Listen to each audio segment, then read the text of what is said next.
It's the Smucker's Uncrustables podcast with your host, Uncrustables. Okay, today's guest is rough around the edges. Please welcome Crust. Thanks for having me. Today's topic, he's round with soft, pillowy bread. Hey. Filled with delicious PB&J. Are you talking about yourself? And you can take him anywhere. Why'd you invite? And we are out of time. Are you really cutting me off? Uncrustables are the best part of the sandwich. Sorry, Crust. Reese's peanut butter cups are the greatest, but let me play devil's advocate here. Let's see. So, no, that's a good thing. That's definitely not a problem. Reese's, you did it. You stumped this charming devil. Hey y'all, life's journey is filled with change, growth, and exciting new chapters. Whether you're welcoming a new family member, stepping into a new city, or chasing after your biggest dreams, you need a ride that's built with more space for the grand challenges ahead.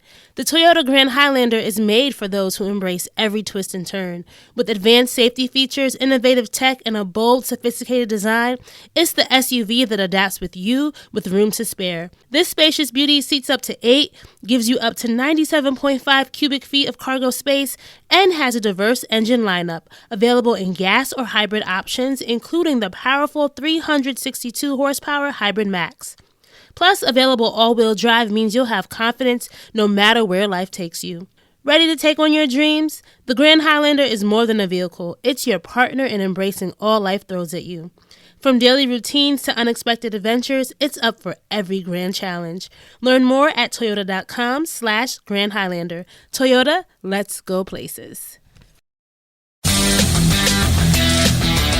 welcome from Evo. Welcome to lovely Las Vegas for Jessica Soups with myself, Greg Hoops Peterson, now part of the Beeson Family Podcast. We've got an excellent podcast for you guys. Joining me in segment number 2, we're going to be joined by the one and only Blake Lovell, who does such good work over at Southeastern 14. Taking a look at this great game of basketball that we all know and love. We're going to be diving into what we've all been seeing in the Southeastern portion of the country, and that includes a little bit on Memphis as well. He certainly does a great job with the SEC, but do have to ask about that. Some of the teams that he's looking at that are starting to ascend and decline, and some of the teams that he's taking note of going into these conference tournaments as well. So we're going to be joined by him in segment number 2. In the final segment, going to get you guys picks and analysis on every game on the betting board for this College Basketball Wednesday as we hit some bank shots. If you do have a question, comment, segment idea, what have you for this podcast, you do have one of two ways we offer those in. First one is my Twitter/X timeline at GN_D1. Keep in mind, letters EM, they mean does not matter, so as per usual, please just send these into the timeline, and the other way is find an Apple Podcast review. If you rate this podcast 5 stars, it is very much appreciated. From there, you're able to fire in whatever you'd like to hear on this podcast via that 5-star review. Did not get in any Twitter/X questions today, but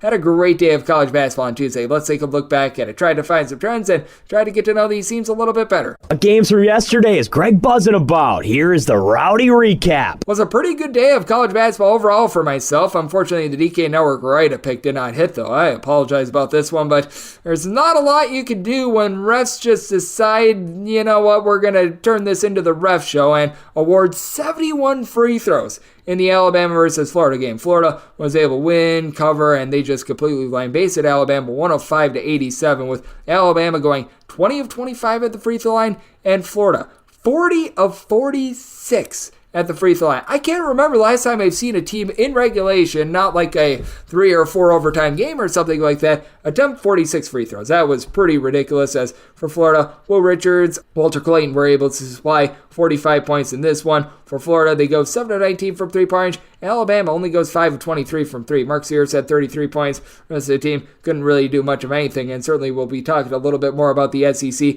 with our good friend Blake Lovell in a few minutes. But how about Missouri and how bad they have been against the spread? If you want to fade, my goodness, here you go. Against the spread thus far this season for Missouri, they're just 8-22. Meanwhile, Auburn, the team that they lost to, 19-11 against the spread. 101-74 the final for Auburn. They go 8 of 23 from three-point range. They go 25 of 29 at the free throw line, and wasn't quite to the extent that we saw in the Alabama game, but I mean, my goodness, 31 of 35 at the free throw line for Missouri, and they still lost by 25 plus points. So that was absolutely ridiculous. The Shawnees, he was able to put in their 21 points. The SEC needs to reevaluate the officials that they've got for these games, and G&I Broom was cleaning up 17 points, 8 rebounds. Meanwhile, also out there in the SEC, Ole Miss, man, not been going well for them recently. They lose to Georgia by a count of 69-66 as for UGA, they win this game shooting just 5 of 21 from three-point range. Hey, a combined 29 free throws in this game, a little bit more of a sustainable amount, while Russell Chewa,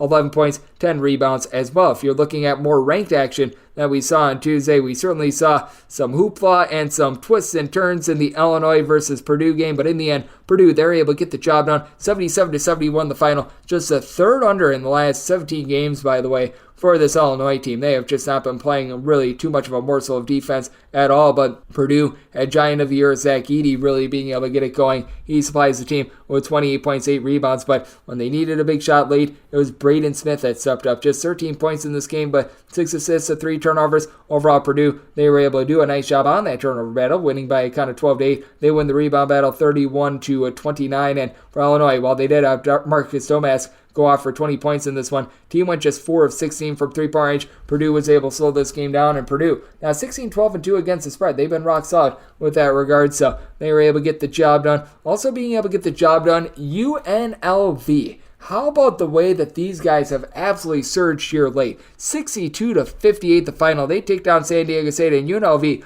all of a sudden is 18-9 against the spread. They go 8 of 18 from three-point range. You had the Boone brothers be able to supply a combined 17 rebounds in this game as they actually won the rebound battle 42-36. You had Jaden Ledee not necessarily give his normal allotment of production, 12 points, 7 rebounds. It was actually off the bench of 14 points of Elijah Sanders that was able to lead the way for San Diego State and for UNLV. They do lose the turnover battle by a count of 14-8, but they still were able to get really good production, 19 points. The young freshman and Dedron Thomas, who's really been able to step up, and UNLV, another big win for them. And also out there in the Mountain West, how about another big win for these guys, as you did see Nevada go to now 20-10 against the spread. They go on the road and they get it done against Boise State by a count of 76-66, as for Nevada, 12 of 24 from three-point range. They win the turnover battle by a count of 14-8. Now, they did get pounded on the glass, 39-23 as Tyson Dagenhart, 15 points, 12 rebounds, but another good showing for the Nevada team, and, well,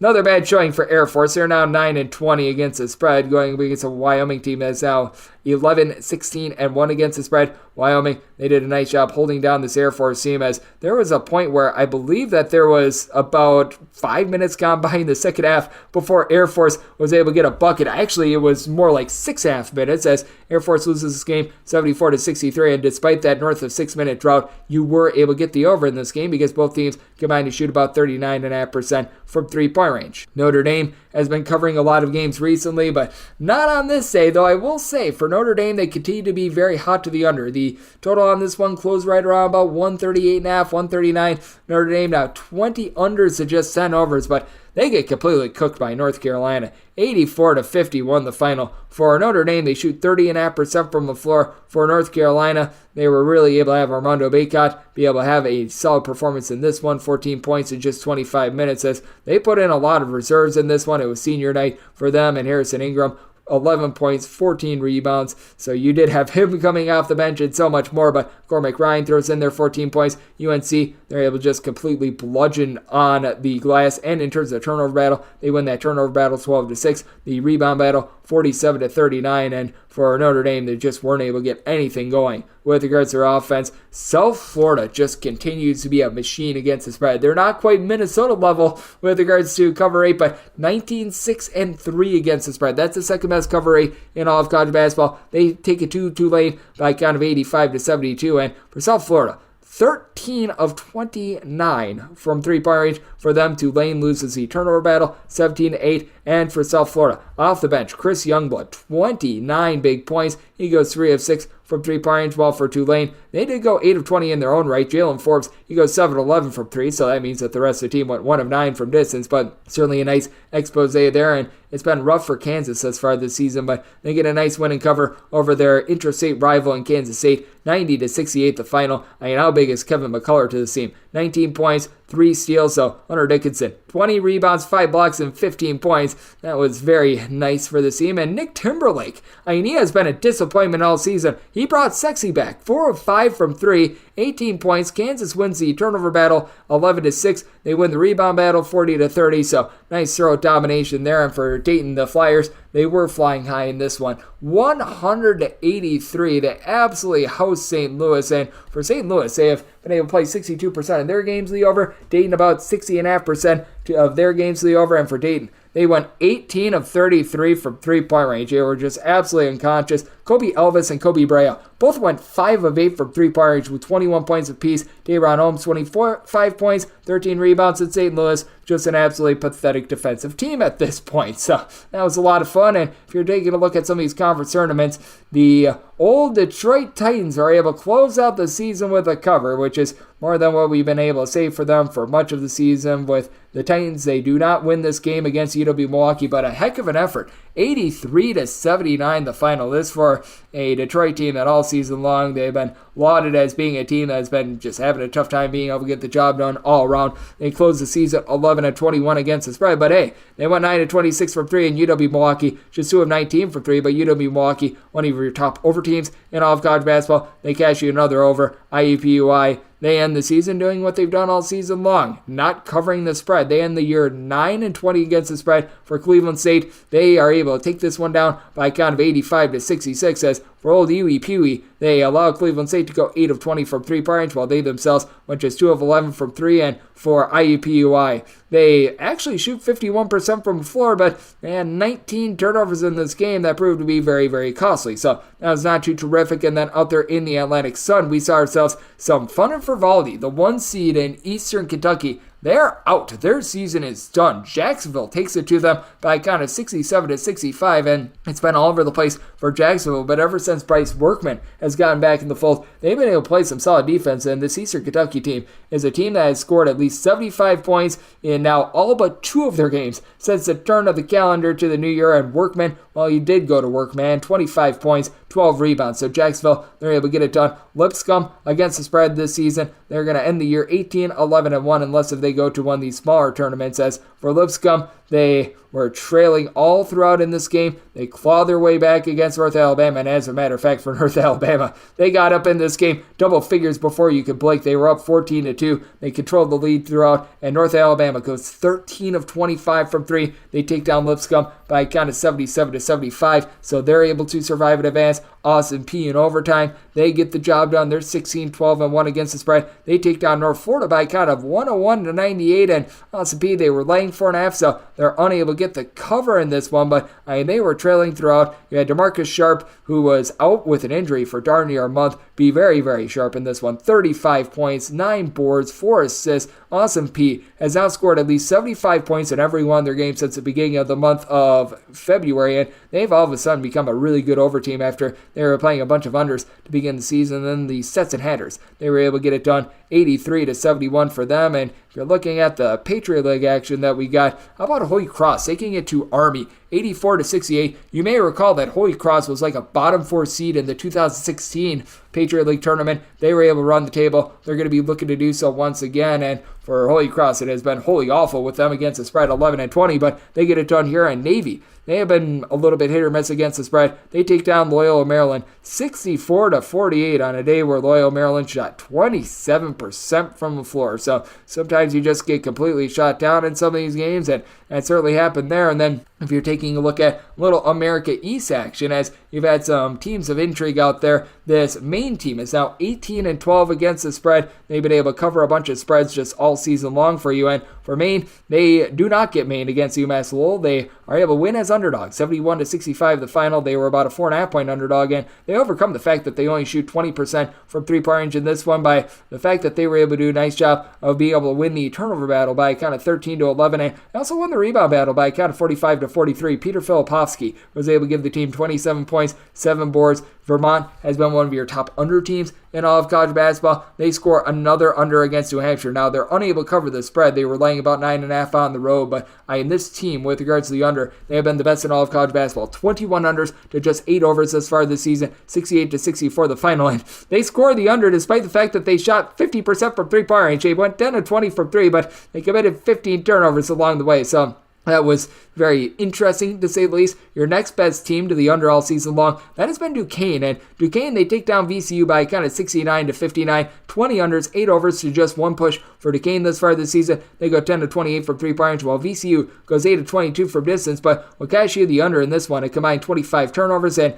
the fact that Duquesne, from inside the arc, they only went 14 of 29. Meanwhile, for VCU, inside the arc, they go a grand total of 13 out of 27. So both of these teams were playing just a very, very slow slog of a game. So I was able to cash you the under in that front. And then we always get some of those fun MAC games on Tuesdays as well. And for the MAC, it's been a little bit of a up and down and topsy-turvy season for them, but Buffalo's been one of your worst cover 8 teams. They lose to Ohio by kind of 78-66, but with Ohio, they were about 11.5 point favorites, just barely able to cover. This was a line that I think I was seeing closer to 10.5 overnight, so they're able to do a nice job there. And you did see the biggest upset in college basketball on Tuesday happen out there in the MAC as well. Eastern Michigan as a 21-point underdog. You're able to get 18-1 in some places on the money line. They take down Akron by kind of 61-60. By the way, Akron has outplayed 18 unders to just 10 overs thus far this season, but for Eastern Michigan, they were able to do a nice job of neutralizing this Akron team, allowing them to shoot just 4 of 20 from 3-point range. Akron loses the turnover battle by kind of 15-10 as well. For Eastern Michigan, they win the rebound battle 34-29, and even though Enrique Freeman had 15 points, 13 rebounds, how about a very, very nice upset out of them? And then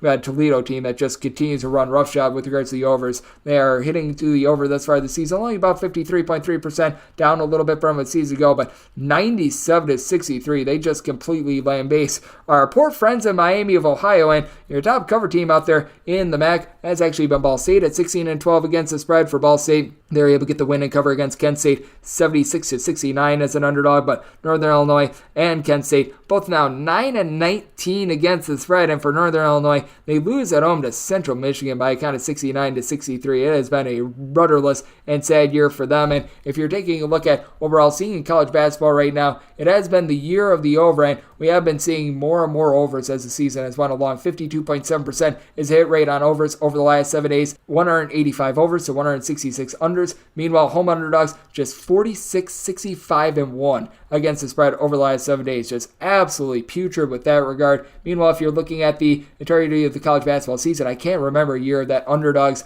at home have been so bad. Home underdogs 701, 738, and 23 against the spread. Meanwhile, the over overall this season, they got 51.1%, 2,609 overs to 2,495 unders. So that's what we're seeing in college basketball right now, and that's what we all got on Tuesday. Now let's turn it forward to Wednesday and talk with our good friend Blake Lovell of Southeastern 14. We're going to be looking at those SEC games, including the big one between the South Carolina Gamecocks and the Tennessee Volunteers. Along the way, we're going to talk a little bit about Memphis, the SEC as a whole, and teams that he's feeling bullish and bearish on across the landscape of college basketball. That's up next right here on Coach Guys Hoops with myself, Greg Peterson, now a part of the BC Podcast.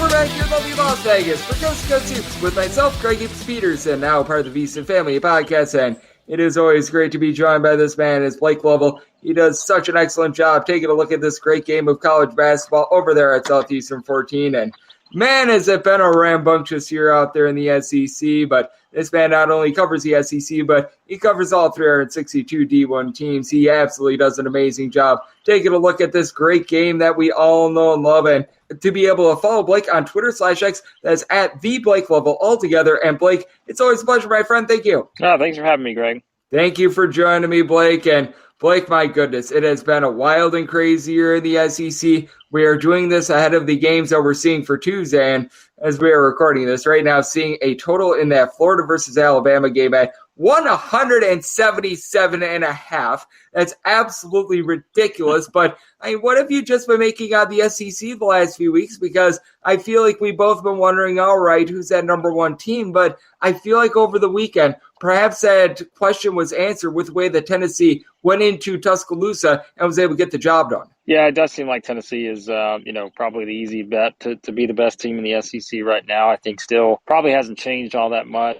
Tennessee and Auburn are, to me, still the two most complete teams in the SEC because obviously we've been able to pick on, teams like Kentucky and Alabama and Florida. Defensively, we've probably been able to pick on South Carolina a little bit offensively at times, but Yeah, I think Tennessee and Auburn probably still the two most complete teams. To see Tennessee win a game like that on the road in Alabama, with Dalton Connect only scoring 13 points, you probably wouldn't have thought that going in. But it was really just seeing kind of what the theme has been. Tennessee has just found a way offensively to kind of grind through some of these games where he's not, scoring 30 points or whatever. They have enough help around them that I think they're going to have enough to kind of, again, put them in a position where they could do something they haven't done in a long time. So it seems like the Vols are starting to maybe separate themselves a little bit, but, you look up and where they got to go on Wednesday. They got to go play in Columbia against a South Carolina team that beat them at their own game, basically, in Knoxville several weeks ago. So it's setting up for quite a finish here. Obviously, a lot on the line in that game. Tennessee wins. They win the SEC regular season.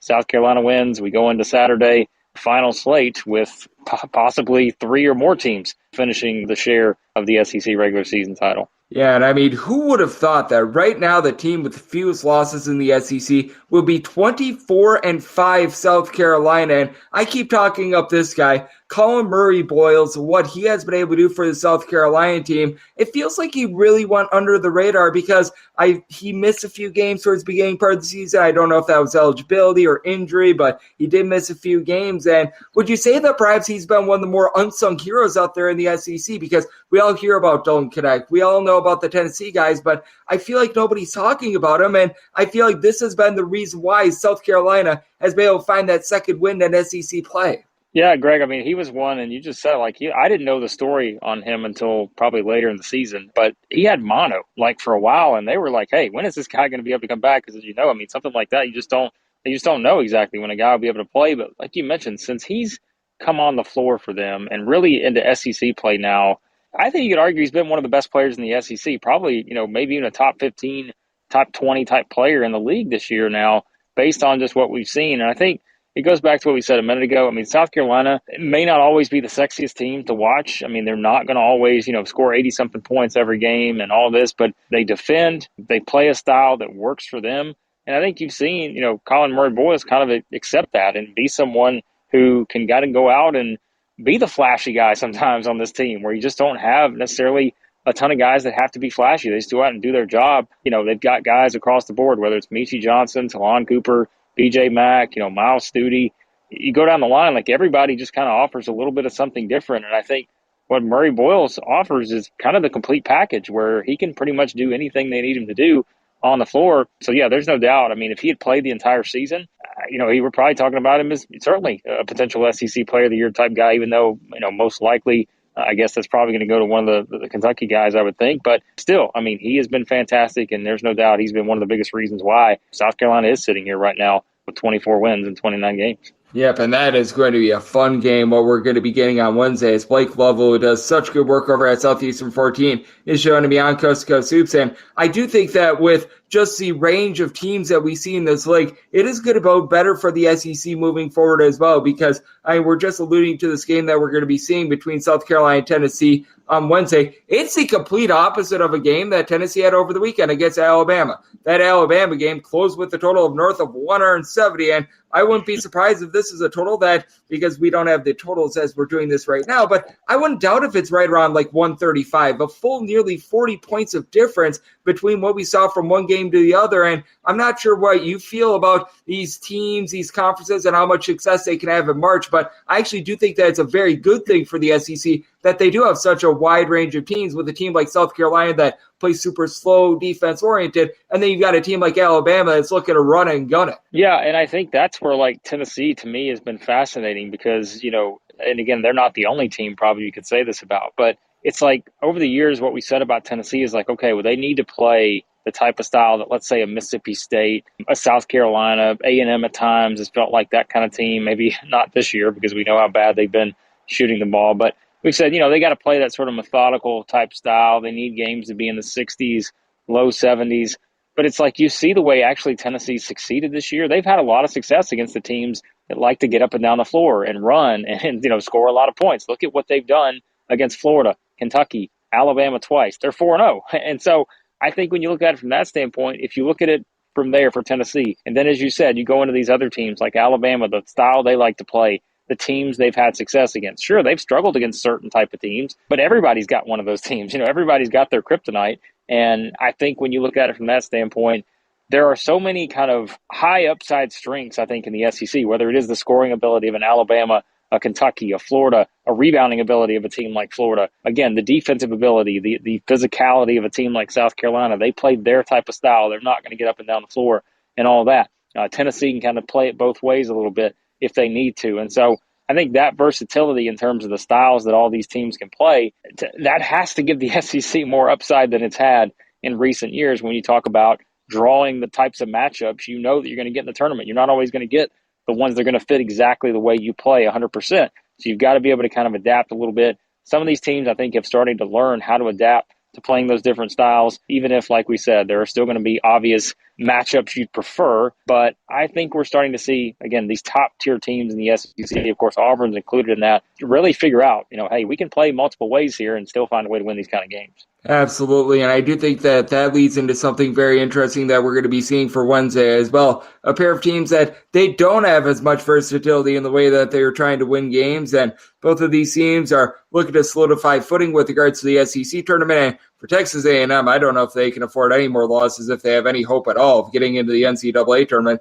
It is this Mississippi State versus Texas A&M game because we both have been just sitting here thinking, man, when is Texas A&M going to turn around? And they did get a road win against Georgia over the weekend, but it has been a really rough stretch for them, highlighted by that home loss against Arkansas. Meanwhile, for Mississippi State, a team that defensively has been so good over the last few seasons, they've really not been that same team defensively recently. And I take a look at this game, and it's so intriguing because Mississippi State should be safe for the NCAA tournament, but for Texas A&M, with them already at 13 losses, I really think that they need to pick up some wins and go on a bonsai charge in the SEC tournament to have any hope at all of being able to make the dance. As you said, every game's a must-win now for Texas A&M. I mean, it doesn't get any clearer than that.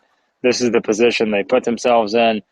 Coming off the Georgia win, can they get this next one? Because it's all about the next one now for Texas A&M. And look, it's a big week because they do get Mississippi State and they do get South Carolina. And to me, these are the types of styles that they need, right? I don't think they wanted to necessarily, get another game with Tennessee. We saw what happened the second time around with that. They don't want to play teams like that. They don't fare well against an Alabama, someone like that, And so I think, to me, at least it sets up where these are the kind of styles probably A&M needs, because you and I have talked about it all season. I didn't think this team would be spectacular offensively. I knew they had two spectacular offensive players in Wade Taylor and Tyrese Radford, but I would have never maybe thought that they would just be as horrendous as they have been shooting the ball this season. And because of that, you just don't ever know what you're going to get out of this team, because it's like, if you'd have told me they were going to win at Georgia by 14 and Wade Taylor was going to finish with 4 points or whatever, I'd have said there's no chance. I said they're probably going to lose that game. But they got enough from Tyrese Radford. They got enough chipping in from everybody else that they managed to pull it out, and it helped too that Georgia's just not a good offensive team. But Mississippi State can be, a good offensive team. But Josh Hubbard's playing the way he's been playing. Toby Smith, we know those are the big two for them. Who steps up around him? That may be the big storyline for Mississippi State in the NCAA tournament. But they're going to defend, and if they defend the way they usually do, I just don't know that Texas A&M is going to get good shots. And this is a team that even when they do get good shots, they don't necessarily make a lot of them. They're all kind of dependent on the offensive rebounds, as we know. So, yeah, this is kind of an interesting clash in terms of, we talked about styles with these two teams. But I think you could do worse if you're A&M in terms of this particular matchup. Seems like the type of team you'd like to play in this scenario. Yep, absolutely. With Mississippi State, it's just been all over the place for them as well. And certainly they're better than dead last with their three-point shooting, unlike last season. Josh Hubbard has been able to help out with that. But I know that then he and Shaquille Moore, you just really haven't been able to get a lot of production, especially with the injuries that have been happening to Trey Fort throughout the season as well. That has been very unfortunate for Mississippi State, as Blake Lovell, who does such good work over at Southeastern 14, is joining me on Coast to Coast Hoops. And we're going to do one of our favorite questions in a minute, but I do want to address this as well. Since you are out there in the great state of Tennessee, certainly Vanderbilt has been a big disappointment. They're 8-21. They are not worth mentioning at this point, as they're going to get lambasted against Kentucky on Wednesday. But that said, out there in your neck of the woods, we saw one of the most harebrained games over the weekend I think I've ever seen, in that Memphis game, where they give up 61 points in the first half, less than 20 points in the second half, get down by 20 to win by north of 15. Like, what do we make out of this Memphis team? Because, they're just one of the most mystifying teams in all of college basketball, a team that clearly has a whole bunch of talent, and clearly a team that the coaching isn't the world's greatest, and the discipline needs some work. Yeah, your guess is as good as mine, Greg, of this Memphis team. I feel like, again, even as someone who's primarily covered the SEC, I feel like I've talked about Memphis more this year than maybe even half the SEC at times. because I'm just like, this team, why are they the way that they are? But you just get some of these teams. We know every year in college basketball where you're just going to have teams that are like this. And it's like, what do you make of a team that had I guess it was 4-game losing streak and lost a couple of those are the teams they just had no business losing to.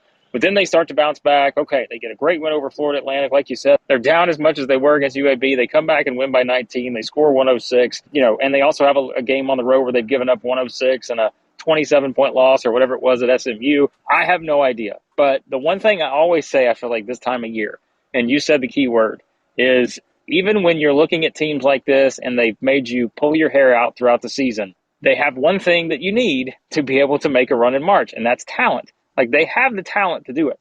And, if you just look at it from top to bottom, maybe there aren't a lot of teams out there that have just the talent upside, like a Memphis. What a great fitting way to compare it to another team, Greg. Of course, a little bit different in terms of maybe the results at times, but Kentucky's a similar situation, and it's just like they're a team that has all the talent in the world. And I don't feel like you can ever just truly count them out because of the talent that they have, but it's just they're going to be frustrating at times because of obvious deficiencies. I just think this Memphis team is one of those teams where, who knows, right? Because they go to FAU on Saturday to finish the season. They've already beaten that team. Could Memphis go in there and win that game? Sure they could.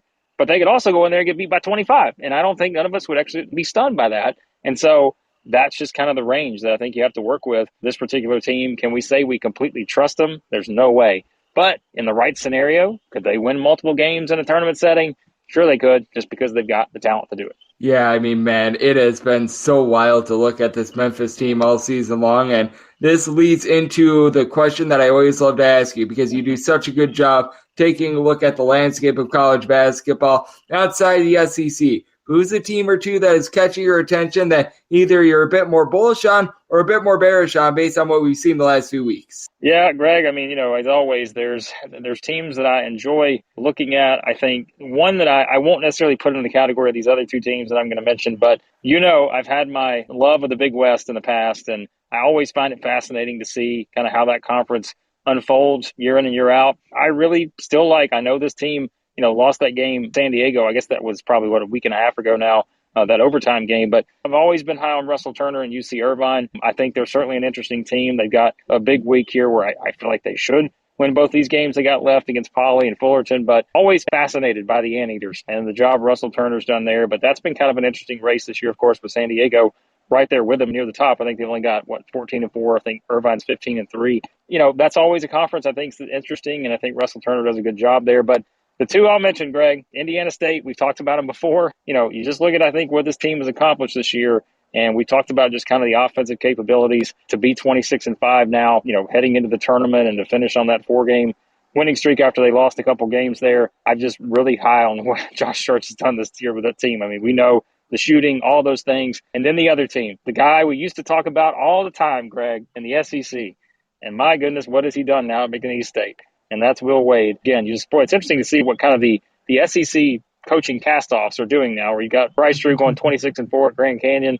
You've got McNeese State at 26-3 this year. I mean, this is a team, obviously, we've talked about all season, just given some of the wins they had earlier in the year. But now I think you look up and you're like, this is the time of year where we start identifying the teams that are going to bust brackets and all that. I just don't know how you could not put McNeese State in there, given the job that Will Wade has done, kind of on his comeback revenge tour, whatever you want to call it, Greg. Yep, and it was never a question of coaching with Will Wade. It was a little bit more of, shall we say, the ancillary things that might have been tripping him up a little bit. But my goodness, this has been so much fun to take a look at. This McNeese team, they pound you into oblivion on defense. They do an amazing job on offense. That is going to be a fun team to watch. Hopefully they can get through the Southland tournament and make sure for sure that they are the NCAA tournament. I think that they should be in regardless as well. But man, it is going to be a fun next few weeks. And Blake, you're doing such an amazing job taking a look at this great game of college basketball, following all 362 D1 teams, doing amazing work over there at Southeastern 14,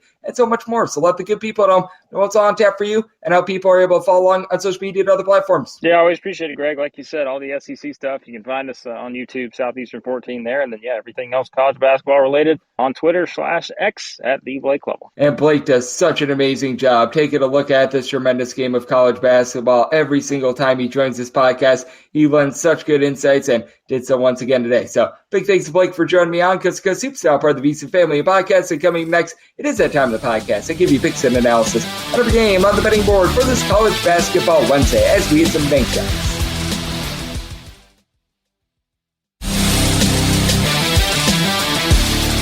And we're back here in lovely Las Vegas for Coast to Coast Seats with myself, Greg Hughes Peterson, now part of the VSiN Family Podcast. It is always great to be joined by Blake Lovell. He does such a good job over at Southeastern 14. No question about it. That has been a fun conference to take a look at all season long. He does a great job of covering that and so much more. He is a man that does such a nice job taking a look at this great game that we all know and love of college basketball, and every single time he joins this podcast lends such good insight. So big thanks to him for joining me in the last segment. Now it is that time of the podcast. I give you picks and analysis on every game on the betting board for this College Basketball Wednesday as we hit some bank shots. Most financial establishments close at a certain time, but not here. It is time for a side and total on every game on today's betting board bank shots.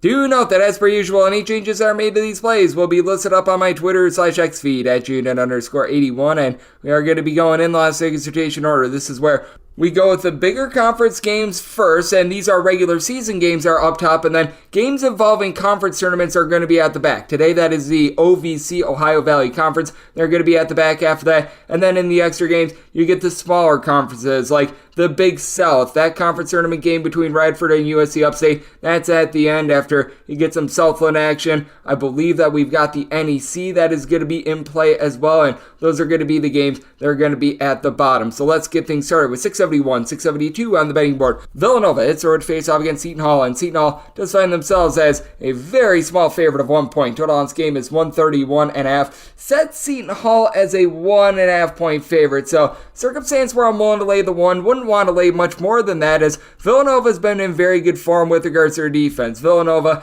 has given up now 65 points or fewer in all but one of their games since the beginning of the month of February. This team has been absolutely pounding teams with that regard, but they're still lacking quite a bit on offense. And it's not because they're not smart. I mean, this Villanova team, they do a nice job taking care of the ball, doing the little things. 9.5 turnovers per game, top 50 team in all of college basketball. In that regard, they shoot 81.7% at the free throw line, which each out of their top 4 scorers making at least 78.7% of their free throws, but not a lot of outside shooting. TJ Bamba has shot about 46.5% from 3 while supplying 10.5 points per game, and then outside of that, you've got one other player in Brandon Housen who's shooting north of 35% from 3-point range, so that's been a little bit of an issue. Eric Dixon along Tyler Burton, they've both been able to give you about 6.5 rebounds per game, but I do think that Seton Hall going to be able to control the glass. They're a top 45 team in all of college basketball in terms of rebound rate, with JD Bediako giving you between about 7.5 to 8 rebounds per game, but on top of that, you've got Kadari Richmond, who's just a stat sheet sufferer, and I think is going to be a very hard guard here for a Villanova team that's clocking in just 129th in all of college basketball in terms of their rebound rate. For Richmond, he doesn't pop it well from 3-point range, but he gives you 16 points. He's able to dole out nearly 4.5 to 5 assists per game. He chips in their 7 rebounds, so he has been absolutely tremendous with that regard, and he saw some good sharpshooters on this team. Dre Davis, Almir Dawes, they've been a little bit hit or miss. They're combined shoot about 35% from 3-point range, but both are giving you about 14.5 points per contest. It has been a Seton Hall team that has been very touch and go with regards to their scoring, but they're another team that late in the game you're able to feel pretty good about them at the free throw line as they shoot about 77.5% as a collective. It has been a Seton Hall team that throughout the season they've been about a fringe 100 team in terms of points allowed on a per possession basis. Right now, Villanova, with their hot run, they are currently clocking in 44th, so they've done a good job with that regard. Meanwhile, Seton Hall, currently they're checking in about 117th, but they do allow about 11 points fewer per 100 possessions at home rather than in a road or a neutral court venue. Seton Hall well outside the top 200 with regards to total possessions per game. Villanova well outside the top 275, although Villanova, they have gotten to 70-plus points for their last 5 games. To have a Seton Hall team that has failed to get past 70 in 3 out of their last 4 games, but defense has been pretty stout for them. They have given up now 70 points or fewer in, I believe, 3 out of their last 5 games. So they did give up 80 the last time they faced off against Villanova. That was a game where Villanova shot 14 of 30 from 3-point range. I do think that the 3-point shooting percentage defense going to be a little bit better in this one. Seton Hall has struggled a little bit with that regard, and Villanova has been able to pick it up here in recent games. So I did set my total at 131.5, mostly seeing 131.5 as of right now. This was an opener more around 132, 132.5. And if we could get back to that mark, going to be taking a look at the under. I'm seeing all. Don't want to lay anything more than 1, but I'm going to be willing to lay the 1. 673, 674 on the betting board. Houston hits the road face-off against Central Florida. Central Florida, an 8.5-point home underdog. Total on this game, 130.5 to 131.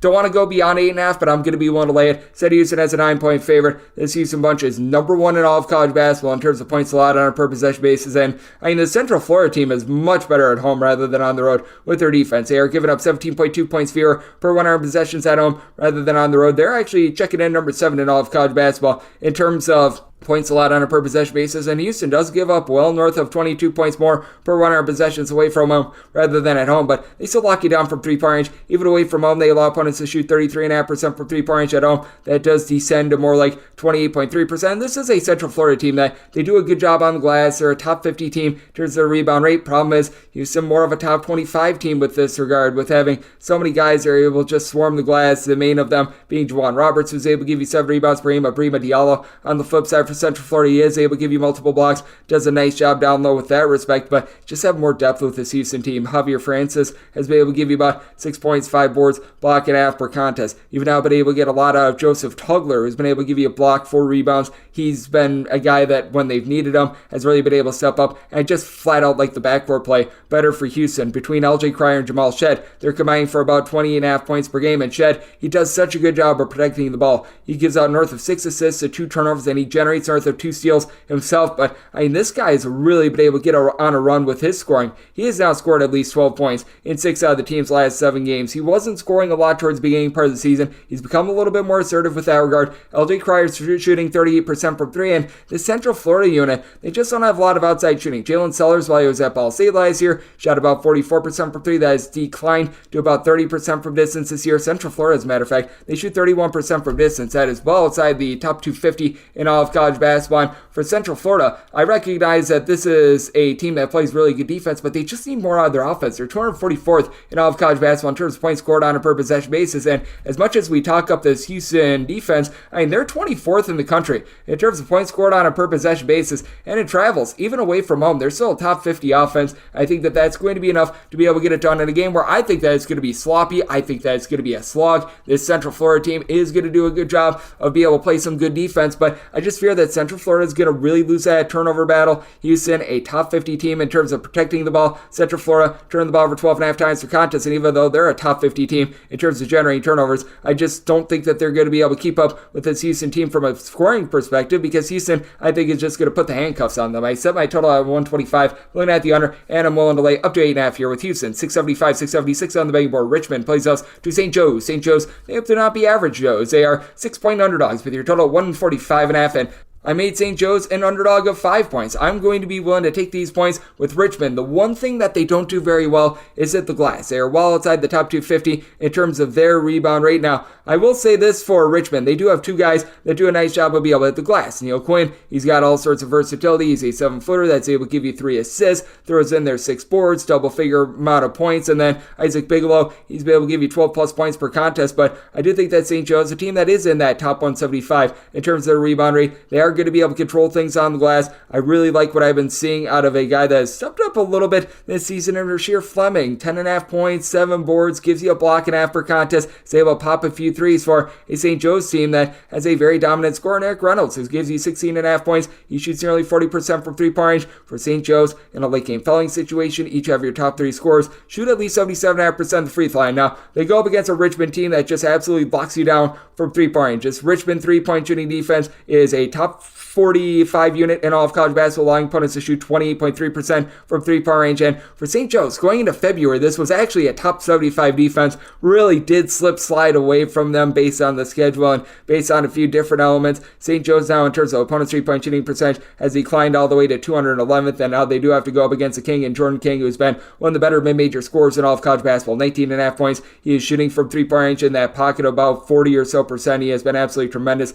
Closer to 43% for for a Richmond team that is pretty much either number 1 or number 2, depending upon what metric you look at in terms of fewest turnovers on a per possession basis. So Richmond does the little things well, but I do think that with St. Joe's being able to do a nice job of hitting the glass, having a pair of guys in Lynn Greer, Xavier Johns, Xavier Brown, who are able to combine for about 7 assists, they give you 24.5 points per game. They do a solid job protecting the ball as well. St. Joe's only turned the ball over about 11 times per contest themselves. St. Joe's has been dealing with a few injuries, but getting Christ Adesonko, a 7-footer back to the fold that's able to pop some threes, being able to get a little bit more out of Capper Klonzich as well, was a nice rebounder for them last season. I think that from within, St. Joe's is going to be able to hold in this game, and I do think that Richmond, a bunch has been able to play some very good defense, giving up 65 or fewer in 2 of their last 3 games, and a St. Joe's team that feels like the defense is coming back for them as well, allowing 73 points or fewer in 4 of their last 5 games. It's going to be able to hold in there in a little bit more of a nip and tuck game. I did set my total at a 143. I'm diving under, and St. Joe's made them a 5-point underdog, so we'll take the 6 here at 677, 678 on the betting board. Rhode Island plays us with George Mason. George Mason, a road favorite of 3 points, settles between 142.5 and 143.5. Going to be willing to lay with George Mason. I did set them as a favorite of 5.5 points. This Rhode Island team has just been allergic to defense all season long.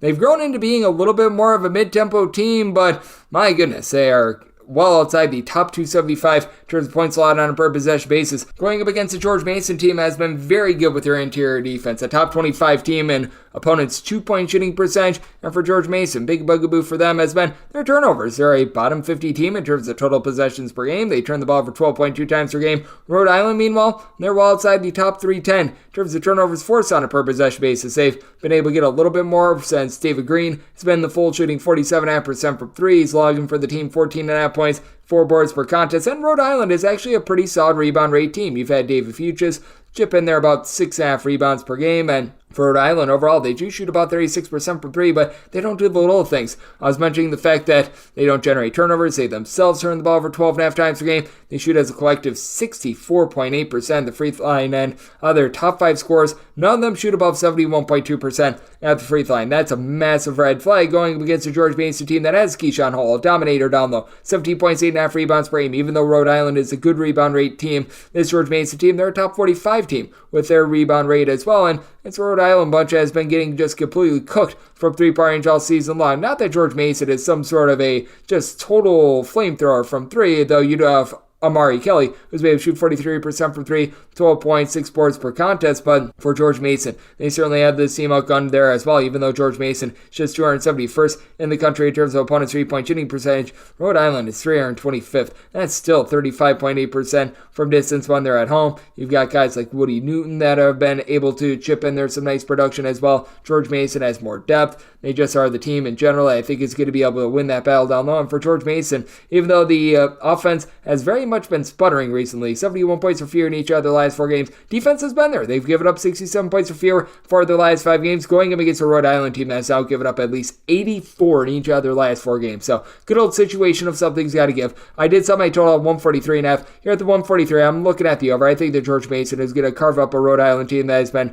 very much carved already this season. And George Mason willing to lay up to 5 with them, made them a 5.5 point favorite. 679, 680 on the betting board. It is a race. We give our lane Kiffin go Elves. They are on the road facing off against Charlotte. Charlotte is a favorite of 7 points. Your total on this game is between 134 and 135 with Charlotte. I did set them as a favorite of 8.5 points, so I'm going to be willing to lay it. Rice has just not been able to play defense themselves all season long. Well, outside the top 275 in terms of points allowed on a per possession basis, outside the top 300 in terms of opponent's 3-point shooting percentage. Not that this Charlotte team is some sort of a just lightning rod from 3-point range or anything like that. They're shooting as a collective right in that neighborhood about 34 or so percent from distance, but I do like what Lucille Patterson is able to bring to the table. He and Igor Milicic combined shoot 34.5% from 3, a combined 27 points. Milicic at 6'10" gives you 8 boards, a little bit over a block per game. Patterson throws in their 2.5 assists per game to take the load off of their main point guard, and Nick Graves gives you 10 points, 3 boards, 3 assists on about 34% 3-point shooting himself, going against a Rice unit that has good versatility with Mr. Max Fiedler. He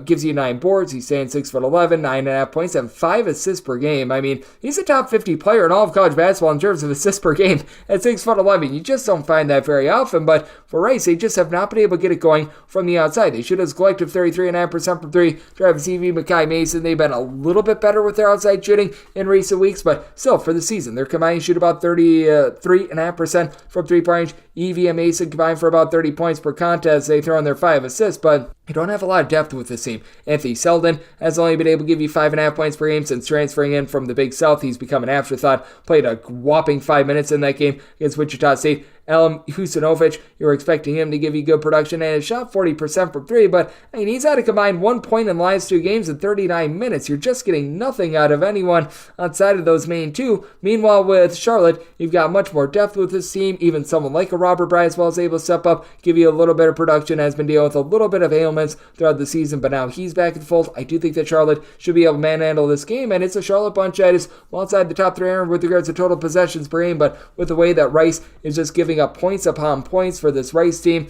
they have been giving up 71 plus in 3 out of their last 5 games. It's a Charlotte team that they've been able to get a little bit more going on offense as well, and defensively, they've also given up at least 69 points for their last 5 games. I do think that this total just a little bit low. I set my total at a 136.5. I'm looking over, and with Charlotte, I'm going to be willing to lay up to 8 with them. 681, 682 on the betting board. It is Michigan State. They play host Northwestern. Northwestern is a underdog of between 8.5 and 9.5 points. Your total on this game is 136 to 137. Could only set Michigan State as a 7-point favorite. I'm going to be willing to take the points. With Michigan State, it's just been all over the place this season for this unit, as you've got Ty Walker has been tremendous. Walker continues to give you 18 points per contest, shoots it well from 3-point range for a Michigan State team that they do the little things relatively well. This bunch is not going to get completely tattooed on the defensive glass. And heck, you take a look at this Michigan State team, they're giving up about 17 points fewer per 100 possessions at home rather than away from home. They're back up to shooting 37% from 3-point range without their top 6 scorers, all but one of them shooting at least 36.8% from 3, but they can't get things figured out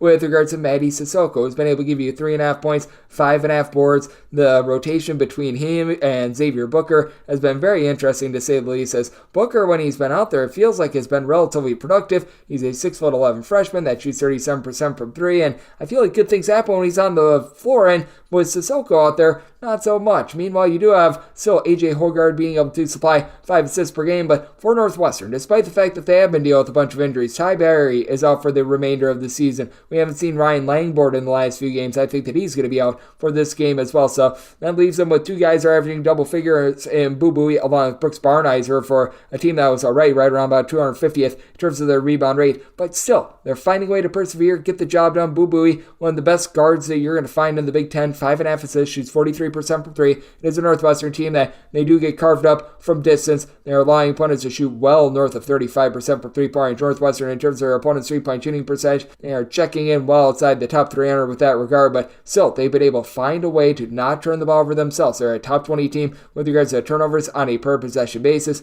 They find a way to be able to develop good offense in general, and they've been getting a lot out of Nick Martinelli recently, who's been able to log for the team 9 points, 4 boards. He's a 6'7", little bit of a combo player that has shipped in there a grand total of 44 points in the last 2 games. Like his upside, I do think that he helps Northwestern be able to hold in there against a Michigan State team that we've been waiting for them to pop all season long, and it just really has not happened. I did set my total at a 135. I do think that this is going to be a low-scoring slog, even though Northwestern has been inside the top 150 with regards to points allowed on a per possession basis, as both of these teams are very slow-tempo teams, and I'm going to be willing to take the points from Northwestern, set them as a 7-point dog. 683, 684 on the betting board. St. Bonaventure, it's a road face-off against George Washington. George Washington, a home 7.5 to 8-point underdog with your total 147.5 to 148. I said George Washington as a 7-point dog. I'm going to be willing to take these points with George Washington. It has been putrid for them in conference play. Non-conference play, this team looked like they were a real contender, but here in conference, they've been suffering through a few injuries for a bunch that didn't have a lot of depth to start with. They're dealing with the injury to Garrett Johnson. We have not seen him since really Valentine's Day, shooting 40% from 3, 13.5 points per contest, and now you've had in and out of the fold Darren Buchanan in the last few games as well. Good news is he was able to return against LaSalle at 21 points, so he should be good to go, and that's big because he and James Bishop as a tandem have been able to combine for 33.5 points per contest. Bishop shoots 36.5% from 3-point range, while Buchanan is your leading rebounder, as he and Maximus Edwards both give you between 6.5 and 7 rebounds per contest. It's a George Washington team that they do shoot about 35% from 3, and George Washington has some of the biggest home and road splits that you're going to find in all of college basketball in terms of their defense. For George Washington, They were a top 100 defense in terms of points allowed on a per possession basis for much of the season, and so is St. Bonaventure. St. Bonaventure down to about 110th with this regard, but for George Washington, they have slipped well outside. Forget the top 150 in terms of points allowed on a per possession basis, outside the top 300. Now, granted, some of this has come with injuries, and I do think that that's a big part of it, but man, the mighty have fallen there. Meanwhile, for St. Bonaventure, it has been very inconsistent for this bunch all season long. Not the world's worst offense. They only turned the ball over 11 times per contest, and one of the most veteran-laden teams in all of college basketball. Between Moses Flowers, Micah Adams-Woods, and Charles Pride, I think that these guys could all start to go for their college basketball AARP cards. But, I mean, that said, these three guys, they combine to be able to give you about 32 points per contest. All three shoot at least 39% from three-point range, and as part of where George Washington has been getting cooked this season. George Washington, turned 15th in all of college basketball with regards to the opponent's three-point shooting percentage, but it is so much different when they're at home rather than on the road. On the road, George Washington allowing opponents to shoot 39.7% from distance. This falls all the way down to 30.2% when they're at home. And for St. Bonaventure, they've been a relatively good perimeter defense as well. St. Bonaventure is 77th in opponent's three-point shooting percentage, which actually dives all the way down to 30.4% when they're away from home. So, circumstance where I do think that you've got some relatively okay value here on George Washington with the way that they guard the three at home. I do think that this is going to be a little bit more of a harebrained game. George Washington, one of the more up-tempo teams in all of college basketball, though you do have a Bonnie's team that is one of the slower teams in all of college basketball. With that three-point shooting defense on both sides, I do think that it's going to be able to keep this total under. I did set my total at a 147. I'm diving under. And at anything north of 7, I'm going to be willing to take the points with old George Washington, our nation's first president. 685, 686 on the betting board. Davidson plays also Loyola Chicago. This is a pick'em game, and your total is between 135.5 and 136.5. I did set Davidson as the favorite of 2 points. I'm going to be willing to rock with them. It's a Loyola Chicago unit that has been able to do a really nice job with their defense. The problem is for Loyola Chicago, all of their great defensive efforts have really come at home. In terms of points allowed on a per possession basis, Loyola Chicago is giving up north of 16 points fewer per 100 possessions at home rather than in a road or neutral court venue. And for Davidson, they don't have the rebound rate that Loyola Chicago does. Davidson is outside the top 200 with regards to their rebound rate. Meanwhile, for Loyola Chicago, they are actually inside the top 65 with regards to rebound rate, which is just a little befuddling to me. Loyola Chicago doesn't have a single guy that gives you north of 5 rebounds per game, as Desmond Watson along with Philip Olsen. These are the lone two guys on the roster that give you north of 4.5 rebounds per game. They combine for 9.2 boards, about 26 points per game. And for Loyola Chicago, they're outside the top 225 in terms of total possessions per game, yet they turn the ball over about 12 times per contest as well. Going against a Davidson team that certainly is not going to be forcing a lot of ball pressure. They don't generate a lot of turnovers, but they do have a guy that does it all in the backcourt in Grant Huffman. He's been able to supply 13 points, 5 boards, 5 assists, steal and a half per contest. Really doesn't shoot it well from 3, and they've been dealing with an injury to really their top 3-point shooter in David Skogman, who comes in from the great state of Wisconsin, averaging north of 12.5 points per contest, was shooting 47% from 3 before going down with injury in late January. So as a result, they've been looking a lot more to Connor Kuchera, along with Reed Bailey. Both give you about 12.5 points, combined for 10 rebounds per game. And Kuchera is shooting 36.5% from 3-point range. But you really have one other guy, that'd be Achille Spadone, who's been able to shoot north of 35% from 3-point range for this bunch. And past that, you just don't have a lot of production. And Spadone is only giving you about 3 points per game. It is a relatively shallow Davidson team, but I just look at the turnover issues that you've got for Loyola Chicago. Davidson, they still haven't had those. They're only turned the ball over about 10 times per contest. It's a Davidson team that has lost now 4 out of their last 5 games, but in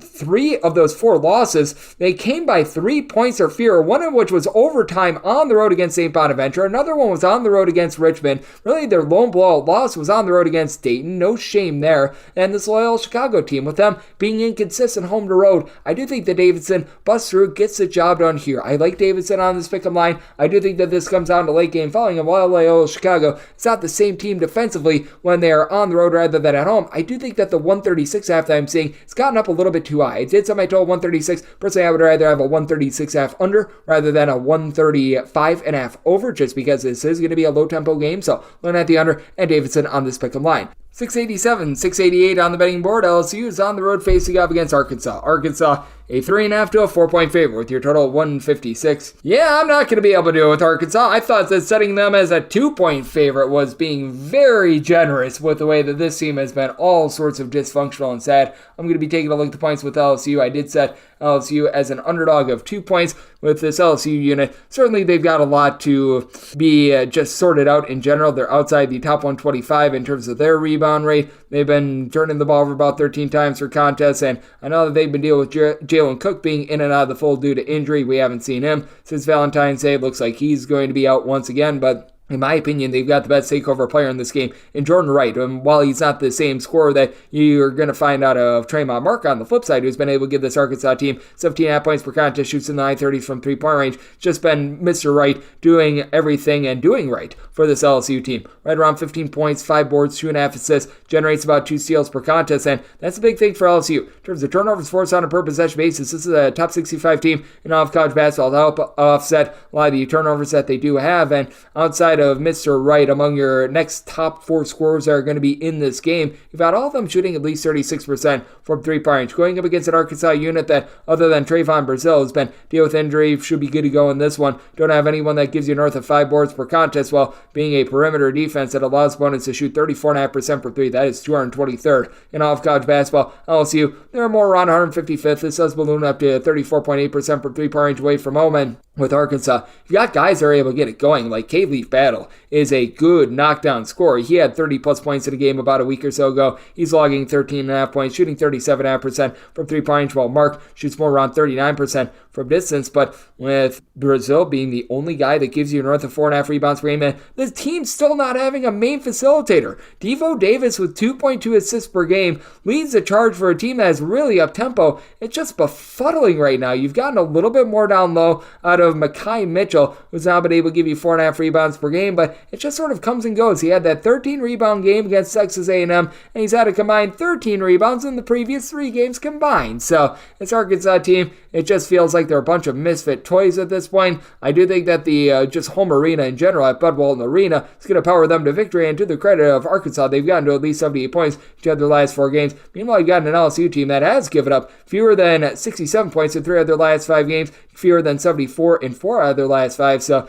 good old situation of something's got to give. Did somebody total 154. I like the way that LSU is playing their defense, and for Arkansas, they still leave a lot to be desired offensively for me as well. So I'm going to be looking at the under, and I'm going to be willing to take the points with LSU. 689, 690 on the betting board. South Carolina plays host at Tennessee. Tennessee is a 5.5 to a 6-point road favorite, and total on this game is between 139.5 and 140. I'm backing on South Carolina. I set them as a 4.5-point underdog. Not going to be willing to do it outright, and we did see South Carolina, last time these 2 teams played, win that game outright, but this South Carolina team is just like going to the dentist. They're outside the top 275 in terms of total possessions per game. They're a top 55 team in terms of points allowed on a per possession basis, and I just keep on bringing up this name, and you do want to be buying stock right now. Colin Murray Boyles, and the just massive impact that he's been able to make on the South Carolina team, and it's a big reason why South Carolina has been able to find their second win this season. We were talking about it with Blake Lovell, and we've talked about it with him a few times, just the way that he has completely transformed this program. You take a look at what he's been able to do ever since the beginning of the month of February. He, in the last 8 games, has been able to give this team a average of 8 rebounds, 16.3 points, a block, and a steal per game. That is just absolutely massive for a team that has had their struggles down low. This South Carolina team, they are a top 75 team with regards to rebound rate, but they don't have anyone for the season other than Murray Boyles that gives you north of 5 rebounds per game. That has been massive. Meanwhile, you got Michi Johnson, BJ Mack, combined for about 27.5 points per contest. It's a South Carolina team that shoot about 34% from 3. Talon Cooper has been amazing, 4.5 assists, 1.3 turnover, shooting 46% from 3-point range, and I do think that that's a big elixir to what Tennessee does. At Tennessee, they've got a dominant scorer in Dalton connecting for 20.5 points on 40% 3-point shooting. But for the Tennessee team, they are going to be one of the more balanced teams in all of college basketball. You've got someone like Jonas Adu, along with Josiah Jordan-James, combining for 14 rebounds per game. Toby Awaka has been able to give you about 5 boards. I love what he's able to provide down low for the team. As for Tennessee, they maintain their footing as a top 12 team in all of college basketball with regards to points allowed on a per possession basis, and they're 55th in terms of their rebound rate. It does feel a little bit different with this defense this time around, though. It is a Tennessee team that also, they are just so much better at home rather than on the road. For Tennessee, this bears out with their 3-point shooting numbers. They allow opponents to shoot 26.7% from 3-point range at home. When they hit the road, that bubbles up to a little bit north of 35%, and for Tennessee, 9th in the country in terms of points allowed on a per possession basis, but once again, they're giving up about 16.5 points more per 100 possessions. The South Carolina team, they've been able to travel well, they've been solid at home, they've been solid on the road. I do think the South Carolina is going to be able to hold in there. Do I think Tennessee gets their revenge? Yes, but I also do think that this is a nip and tuck game. I set Tennessee as a underdog of 4.5 points. I'm going to be willing to take the points. I think that this is going to be a low-scoring slog first time around. Neither team was able to get past 70. Set my total at a 136.5. I like the under, and I like the points here with South Carolina. 691, 692 on the betting board. It is Miami, and they play us at Boston College. Boston College is a underdog of 5.5 to 6 points. Your total on this game is 151 to 151.5. Set this line at 2. I'm going to be willing to take the points with Miami. Miami has a chance of being able to get Nigel Pack back in the fold in this game. He's been dealing with injury, but even if he is back, you've got to figure that he's going to be a little bit less than 100% in this game for a Miami team that, you want to talk about rudderless and sad. They're already at 14 losses because they have now lost 7 straight games. Now, granted, quite a few of these losses have been tight. Like even that game that they lost against Boston College a few weeks ago. They met up in February. They lose that game 85 to 77. I believe that only 2 of these losses that they have taken in this run have been by north of 8 points, but for Miami, they're just not figuring it out on defense. They're well outside the top 100 in terms of points allowed on a per possession basis. They still have been a much better defensive team at home rather than on the road, and a pretty good perimeter defense as well. Miami allows you to shoot just 31.1% from three-point range at home, 35.5% in a road/neutral court environment, and Boston College has been horrible with their perimeter defense all season long. Boston College 324th in opponent's three-point shooting percentage, but that actually goes down from 37.4% at home down to about 35.4% when away from home. And even if you don't have a healthy Nigel Pack in this game, what you do have is No Chad Omier along with Wooga Poplar. These two guys are combined for 31 points per contest. Omier, 9.5 boards, shoots 37.5% per three. Poplar does shoot 41% from distance, and it's a Miami team that, if they have Pack back in the fold, each of their top 6 scorers shoot at least 36.4% from three. That becomes 5 if he's out of the fold, but you don't have a lot of depth outside those guys. Really, other than what you've been able to get out of Keyshawn George, who's now been able to give you 8 points per contest, you just haven't been able to rely upon a lot of these other guys. Meanwhile, for Boston College, I do think the Quentin Post matches up quite well in this ordeal against No Chad Omier. He's a true 7-footer that gives you 16.5 points, 8 boards, shoots 44% from three-point range. First time that these two teams met up, it was a very good day for him, and just really across the board for this Boston College team. They won that rebound battle by a count of 37 to 27. You had Mr. Post be able to supply 23 points. He goes 3 of 5 from 3, and you had a 7 to 12 three-point shooting performance out of Mason Benson. I don't think he's going to duplicate that. Overall for the season, shooting about 42.5% from three-point range, but he has scored 14 points or fewer in all but one of his games ever since then. But he's been able to heat it up a little bit as well. This is a Boston College team that has been able to do a relatively solid job with their offense. They're a top 75 team in terms of points scored on a per possession basis, and for Miami, their fastball is supposed to be their great offense, but they've been turning the ball over north of 12.5 times per contest. They are now down to 105th in all of college basketball in terms of points scored on a per possession basis. That is quite concerning. I do think that Boston College, with them only registering about 3 points fewer away from home rather than at home, I do think that they're going to be able to hold in this game, and really other than what you're able to get out of No Chad Omier, this Miami team hasn't been able to get a lot on the glass. They're about 131st in all of college basketball with regards to rebound rate. Boston College about 187th. That sort of Achilles heel not going to be exposed. So I did set my line at 2. I'm going to be willing to take the points with Boston College, and with regards to the total, set mine at a 152 with the way that Miami just has not been able to defend in general recently, and the way that Boston College gives it up from three-point range. So looking at the over and the points with Boston College. 693, 694 on the betting board. You've got Butler, and they're going to be playing against Xavier. The X-Men are a 2.5 to a 3-point underdog with your total 156 at 156.5, and with Xavier, I did set them as an underdog of 3 points. So at 2.5, going to be willing to lay with Butler. Butler is going to be at a little bit of a disadvantage on the glass. You got Jalen Thomas, Alon Thondre Screen, who have been able to combine for about 11 rebounds per game, but for Butler, they're about 200th in the country in terms of rebound rate. Meanwhile, Xavier, they're clocking in right around about 97th in the country, and the big reason why is that they've had Abdul Usman be very good down low. Comes in from North Texas, 7 points, 6 boards. He's been able to contribute a little bit over a block per contest, but the Xavier offense has been very hit or miss. Quincy Oliveri, Desmond Claude, these have been your two constants, combining for about 35 points per game, with Oliveri now shooting 42.5% from 3, and while Davion McKnight shoots 39.5% from distance as well as a team, they're shooting about 34.5% from 3. Xavier's done a relatively solid job taking care of the ball. They're only turning the ball over about 11.5 times per contest, but this is also a Xavier team that are a little bit of a different team when they're away from home rather than when they are at home. They're averaging about 7.3 points fewer per 100 possessions when they do hit the road, and with regards to the defense as well, it has been a little bit all over the place, so I will say it has actually been a little bit better than it was last season. Xavier 126th in all of college basketball with regards to points allowed on a per possession basis, but again, again, giving up about 9.9 points more per 100 possessions, even though you've had Davion McKnight be a very versatile player, 5 assists, 12.5 points, 4 boards. I like what he's able to bring to the table, but a little bit of a top-heavy team. Meanwhile, for Butler, it does feel like the depth is there with this bunch a little bit more as well. You've got Pierre Brooks, Jameer Telford, along with DJ Turn-It-Up-Davis. These three guys, they've all been able to give you at least 13.5 points per contest as a trio.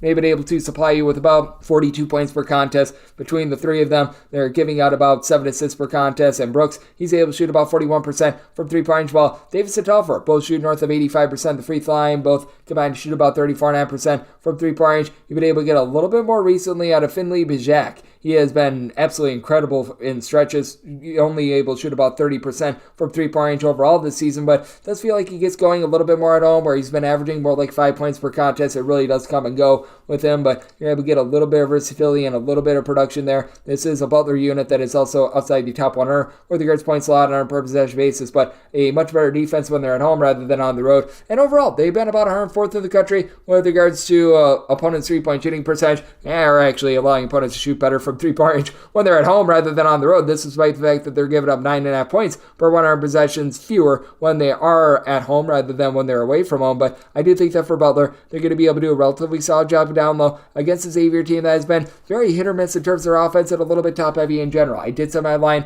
at a 3. I'm going to be willing to lay up to 2.5, and did set my total at a 151. The Xavier team has been a little bit inconsistent with their offense, and Butler a little bit more of a mid-tempo team that they themselves have been struggling with their offense, as they have failed to get past the 65-point plateau in 4 of their last 5 games, with the lone exception being against DePaul. And you've got a Xavier team that they themselves, in 3 out of their last 4 games, not against DePaul, they have been held to 70 points or fewer, with one of those games being against Georgetown. So both offenses not in great form. Looking at the under, and I'm going to be willing to lay up to 2.5 with Butler. 695, 696 on the betting board. UMass is going to be playing against Fordham. Fordham is a underdog of 9.5 points. So on this game between 145 and 146, and with the old Fordham Rams, I did set them as a underdog of 10.5 points. So I'm going to be willing to lay it with UMass. This team has just been really good down low, a top 75 team with their rebound rate, and you've got a pair of guys that are just absolutely able to stuff it down low, as you've been able to get good production out of Josh Cohen along with Matt Cross. They're combined for 15 rebounds per game, and to the credit of Fordham, this bunch does do actually a better job on defense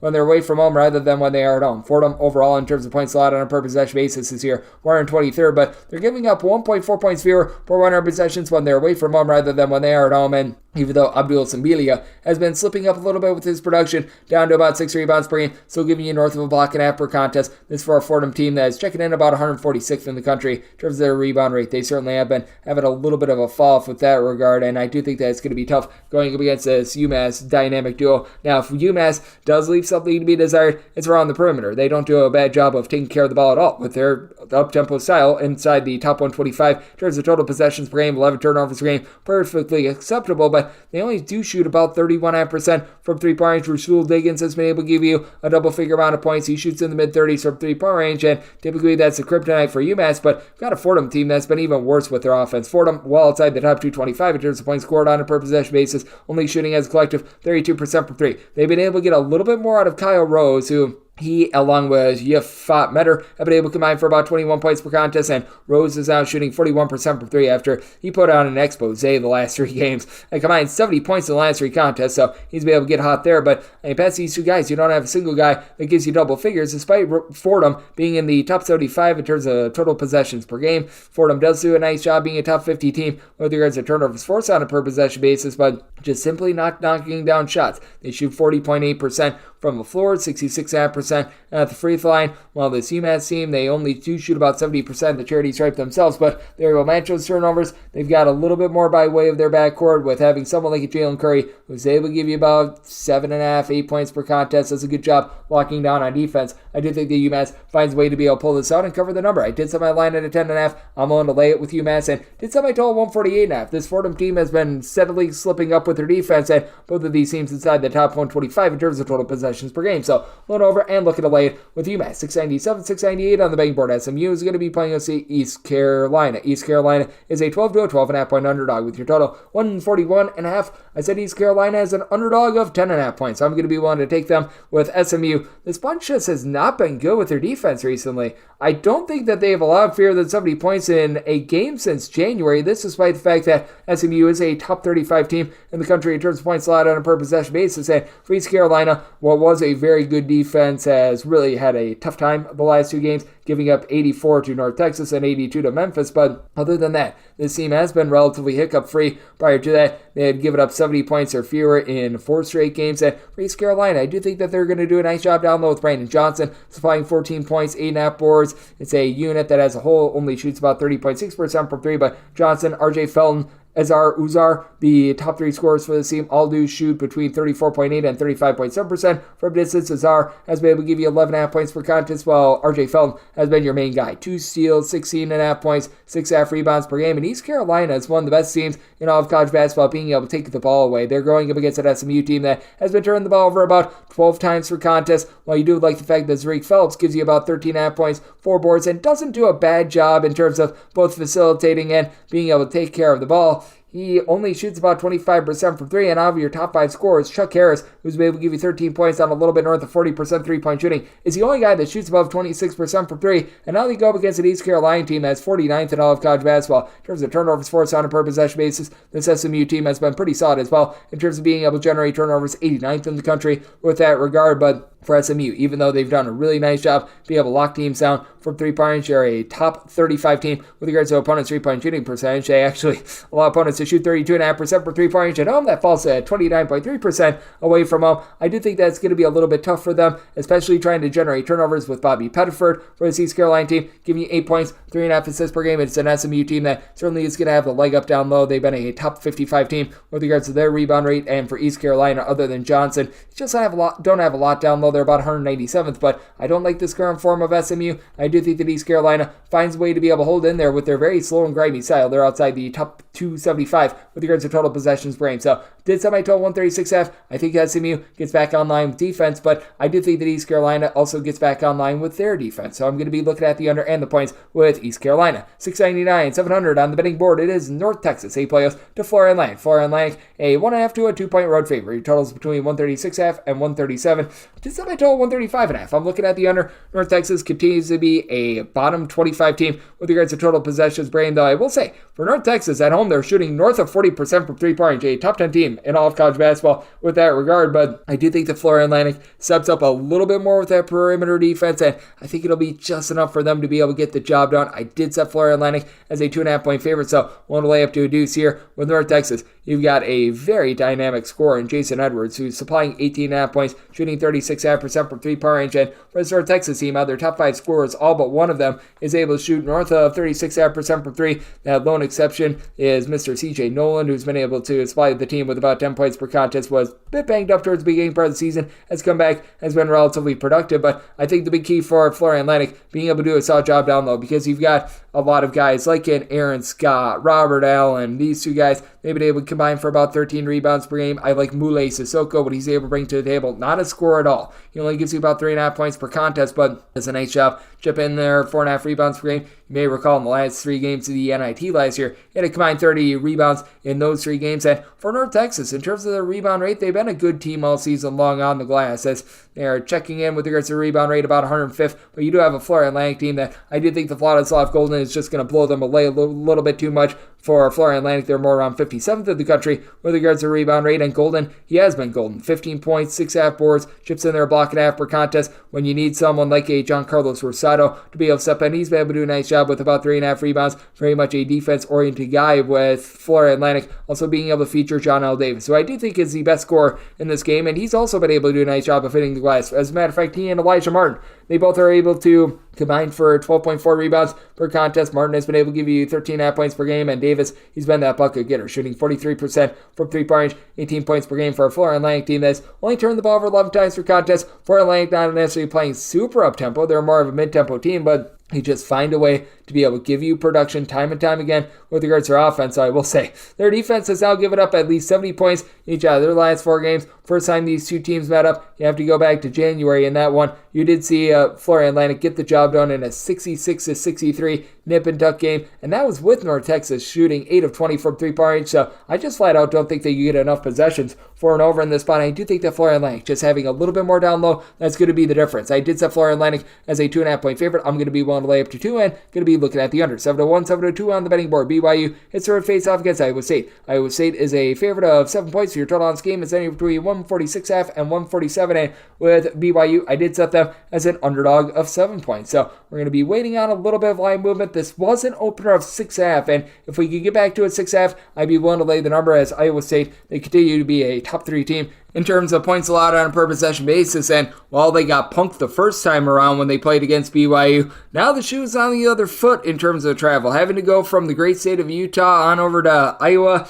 is going to be very difficult travel for a BYU team that has been a little bit different with their defense when they've been away from home rather than when they have been at home, and this is a BYU team that they very much live and die by the 3 balls. For BYU, they're a top 25 team in terms of percentage of shots that do come from 3-point range, and they're not able to get those shots. That's going to be a little bit rough against an Iowa State team that, by the way, they're giving up about 20.9 points fewer per 100 possessions when they're at home rather than in a roadside court environment, and was laying it out with BYU. About 12.4 points more given up for 100 possessions when they do leave home. Now, when Iowa State is most vulnerable is when they are trying to guard the 3-point arc, because they do such a good job of selling out for turnovers. They're a top 20 team now of college basketball with regards to turnovers forced on a per possession basis. That oftentimes does leave them a little bit more vulnerable to giving up the 3 ball. This is a BYU team that's able to knock it down for Iowa State. They are allowing opponents to shoot about 32.5% from 3, but again, much different at home. Allowing opponents to shoot 30.6% from 3-point range at home. When they leave home, that goes up to about 35.3% from distance, and for BYU, to their credit, they're one of the best rebound rate teams in all of college basketball. They're going to have that over Iowa State in this one. Been able to have a lot of guys like Noah Waterman, Fusani Traore. You're able to throw in there even someone like Spencer Johnson. I'll give you about 4.9 to 5.8 rebounds per game. They all chip in there double figures, and Jackson Robinson has been a nice go-to scorer with about 14 points per contest. But I do think that Iowa State is going to be able to flip the script, be able to generate many more turnovers than they did the first time around. And last time these two teams played, BYU, they were able to go 13 of 35 from 3-point range. They had just 11 turnovers in that game. I do think that Iowa State going to find a way to be able to turn them over and to be able to control this game. It's a circumstance where I did set Iowa State as a favorite of 7 points. So here in this spot, if we can get back to the 6.5 opener, I'm going to be willing to lay it in. So I told 141. I just simply think that BYU is going to be a little bit stuck in the mud. And even though BYU has been a top 40 team in terms of points scored on a per possession basis, they're well outside the top 110.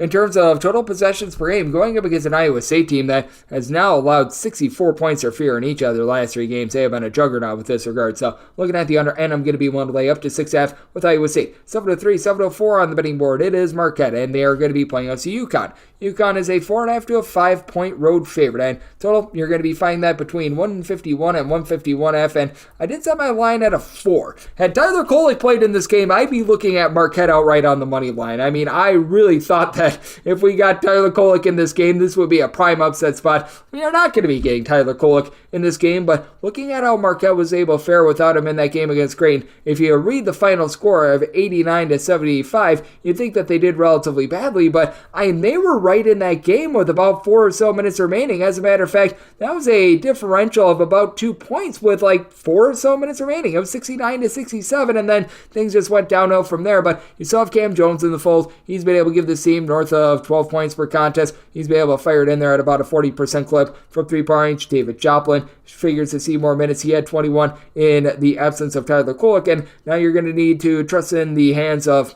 probably Cam Jones a little bit more to be able to facilitate, and I do think that he's capable of being able to do so for a Marquette bunch that is going to have a tough time on the glass. Marquette, they are well outside the top 200 with regards to rebound rate, but should be getting back on Ogadero. He missed the last game as well due to the flu. Sounds like he's getting a little bit better. You see lone guy on this Marquette team that gives you north of 5.5 rebounds per game, chips, and then they're a block and a half per contest, and they're still going to have their hands full with a UConn team that has each of their top 5 scorers supplying at least 4.3 rebounds per game. Tristan Newton, Cam Spencer, they combine for 30 points. Newton can give you a triple-double on any given night, a steal, 6 assists, 7 boards, and then Spencer shoots 45% from 3-point range. So it's a daunting task, and we saw UConn the first time these two teams played absolutely dump truck Marquette. That was a 20-plus point beatdown that, if you look at the shot quality numbers, it was a 20-plus point beatdown. There was no denying that, but Marquette is a top 20 team in terms of turnovers forced on a per possession basis. UConn does a good job of being able to value the ball, but I do think that this is going to be a little bit lower scoring because on top of UConn just doing all that they've been able to do, and them playing against a Marquette team that is going to be shorthanded. You just take a look at this UConn bunch. They have allowed 65 points or fewer in all but one out of their last 8 games. It has been absolutely impressive what we've seen. As a matter of fact, they have allowed 65 points or fewer, I believe now, all but one out of their last 11 games, if you want to date it back to the month of January. So, this UConn team has really been able to bear down with their defense. It is a Marquette team that, even without Kolek, they got to at least 75 points. They've scored at least 75 in each of their last 4 games. They were held at 53 by UConn. I do think that they're going to be able to score a little bit more here, but I do think that for Marquette, they match up well with the UConn team that,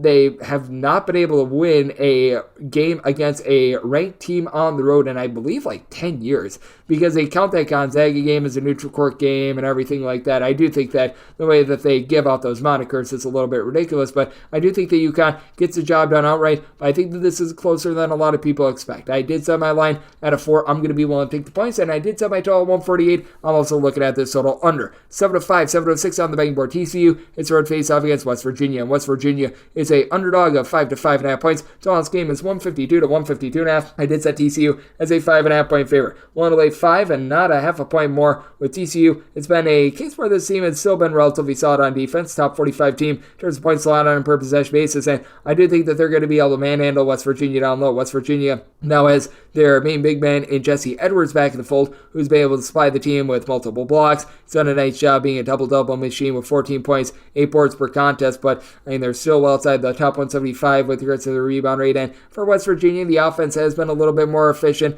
ever since getting back Kirk Kriisa, Raekwon Battle, pair of guys that combine for about 28 points per contest, with Kriisa shooting 43% per 3. But with Kriisa, you know that you're going to get those 3+ turnovers per game. Meanwhile, it's a TCU unit that has done a nice job of being able to generate turnovers. In terms of turnovers forced on a per possession basis, top 40 team in all of college basketball, with Emmanuel Miller doing a nice job just providing a little bit of everything. 16 points, 6 boards, shoots 40% from 3-point range, while Trey Tennyson has been able to give the TCU team much more pop from distance. The TCU Horned Frogs as a collective, they're now shooting about 35.5% from 3-point range, with Tennyson being one of the main fulcrum pieces of that, being able to shoot about 42% from 3-point range. And it's a TCU team that, while they do take quite a bit of a drop-off with their offense when they're away from home, this has still been a team that, with regards to points scored on a per possession basis, has really been able to ascend this year. They're in the top 65 with this regard, and it is a defense that they are giving up north of 12 points more per 100 possessions when they leave home. But it's hard to have a lot of faith in a West Virginia team that just has not been able to knock down their shots all season long. Recognize that it's been a little bit touch and go for them, but they only shoot about 34.3% from 3-point range at home. It actually balloons up to 34.5% in a road or neutral court environment. And for TCU, they really don't take too much of a drop off when they're away from home with their 3-point shooting as well, shooting about 35.9% at home, 35.5%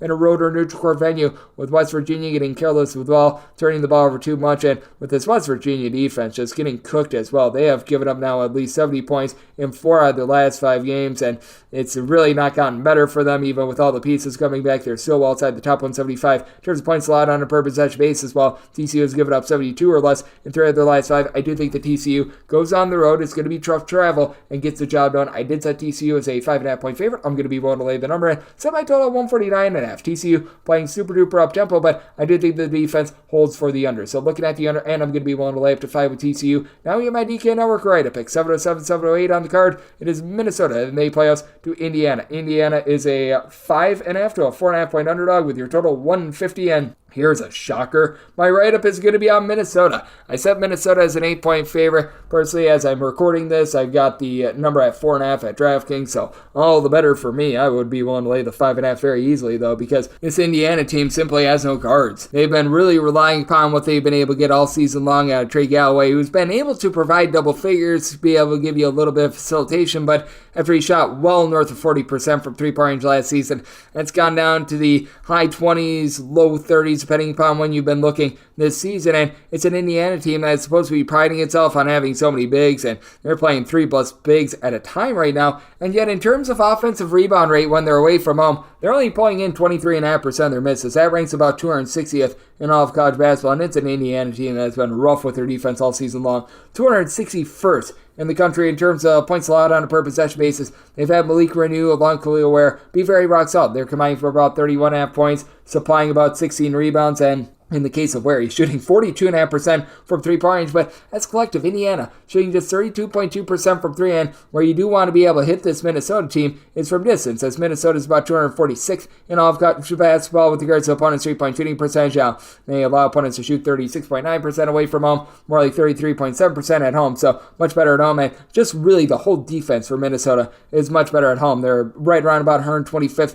in all of college basketball in terms of points allowed on a per possession basis, but they give up 24.7 points per 100 possessions fewer when they're at home rather than in a road or neutral court venue. And for this Minnesota unit, you've also been able to get much more on offense out of this team when they've been at home as well. They actually do shoot a little bit worse from three-point range when they are at home, but Dawson Garcia gives you about 16 points, 7 boards. They go up against an Indiana team that, away from home, they're a bottom 40 team in terms of generating turnovers on a per possession basis, and that helps out Elijah Hawkins, who last season he actually led all of college basketball in terms of turnovers on a per game basis while he was over at Howard. He's come into Minnesota and he's been tremendous. 7.5 assists per game. That is second in all of college basketball, giving the team 9.5 points per contest. Shoots 36% from three-point range. Guys like Joseph Hollow. Joseph being able to step up has been big, and once again with Minnesota, 24-5 against the spread. Just an absolute bulldozer there, going up against an Indiana team that away from home they have allowed at least 73 points in every one of their road games since the beginning of the month of February, though. I do think that this total is a little bit too high. The biggest reason why is what I just laid out with Minnesota.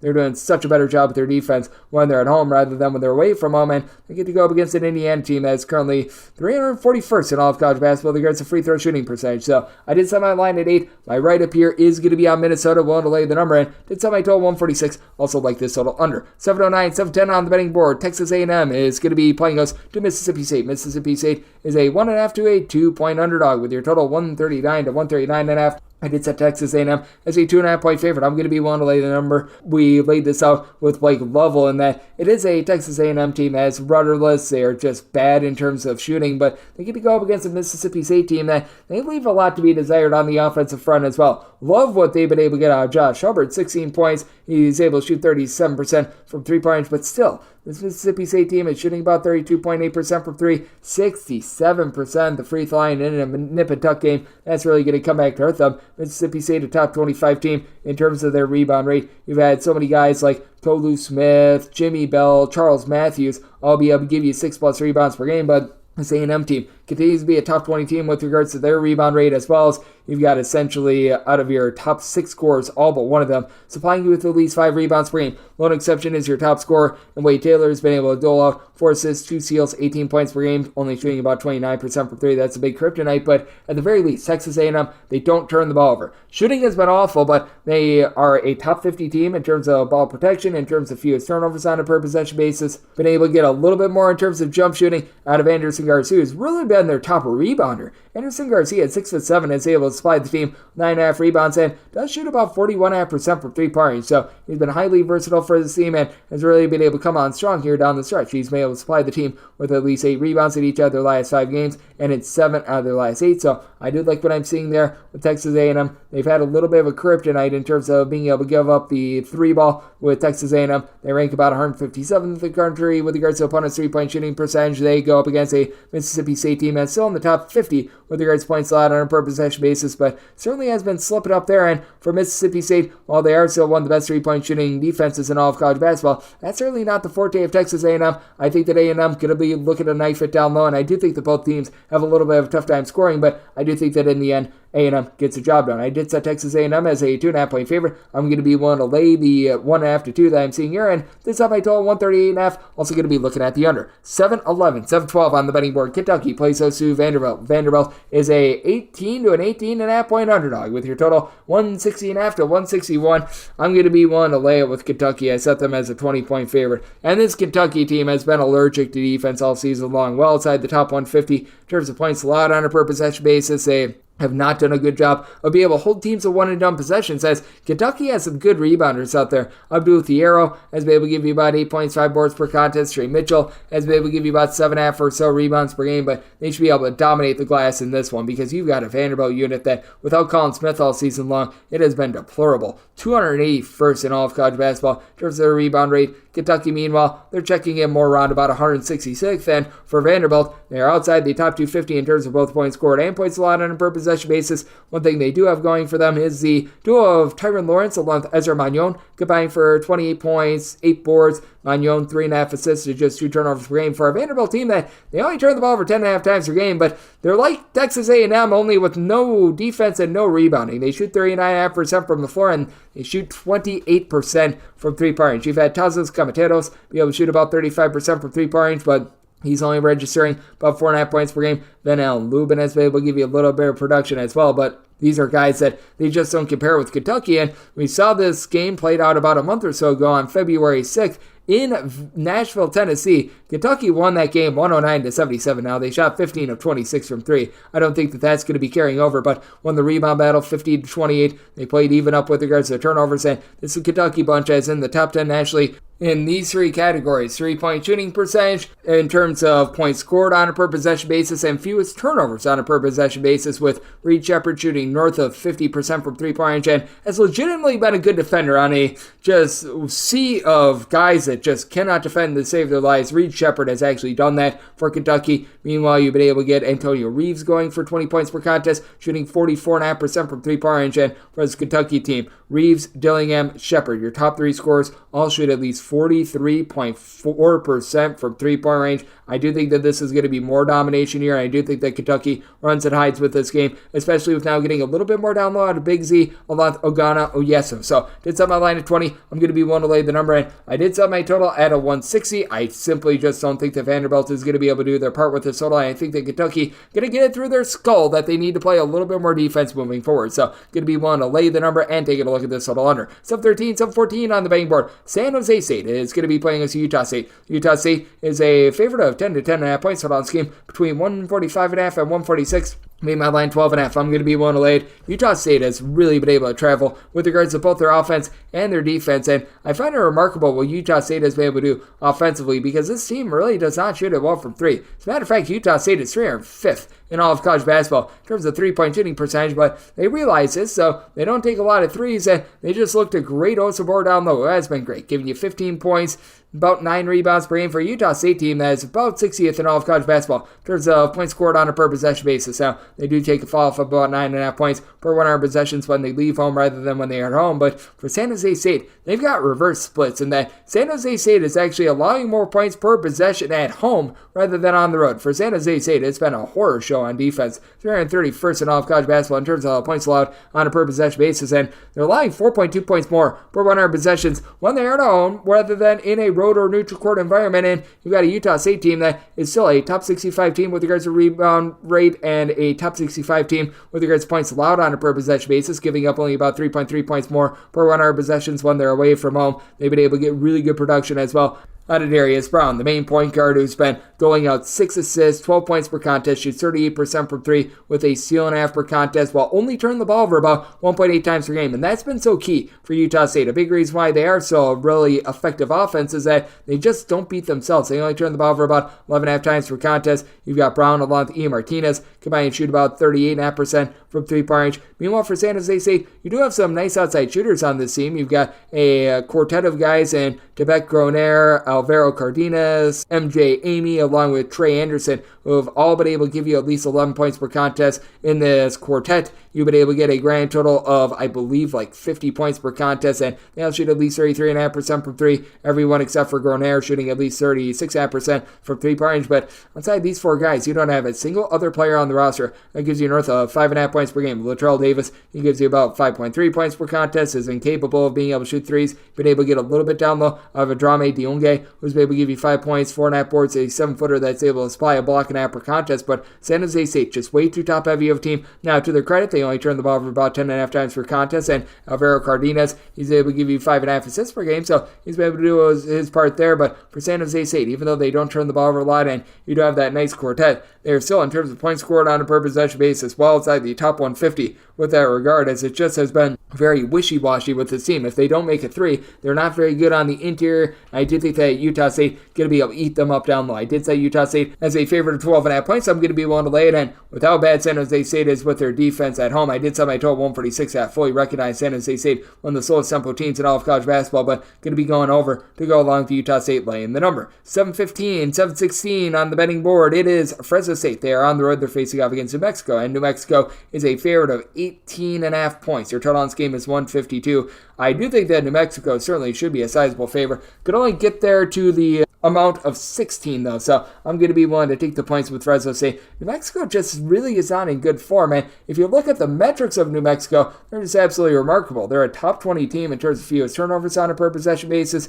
They're a top 50 team with regards to turnovers forced on a per possession basis. You've got two guys in JT Toppin, Nelly Jr. Joseph, that combine for 16.5 rebounds per game. Donovan Den, Jamal Mashburn Jr., Jalen House in the backcourt. They all give between 15 and 15.2 points per game, with Dent shooting 38% from three with 5.5 assists per game. I mean, it's just absolutely remarkable what they've been able to do, and they go up against the Fresno State team that's outside the top 325 with regards to three-point shooting percentage, but for Fresno State, they've actually cut down on the turnovers a little bit. They're still a sloppy team. They shoot 67% the free throw line. They're still turning the ball over 12.5 times per contest, but I do like the trio in the backcourt. Xavier DeSalle, Donovan Yap, along with Isaiah Hill. They've been able to combine for about 23 points per contest. Now, Yap has been out of the fold last few games due to injury. I do think that that is going to be the case once again. So you're looking at a lot more Isaiah Pope, who's been a okay three-point shooter throughout his career. Last season at Utah Tech, shot 42.5% from distance. This year, shooting just 30.3% from three, but that does balloon up to about 36% when they are away from home. They go up against a New Mexico team that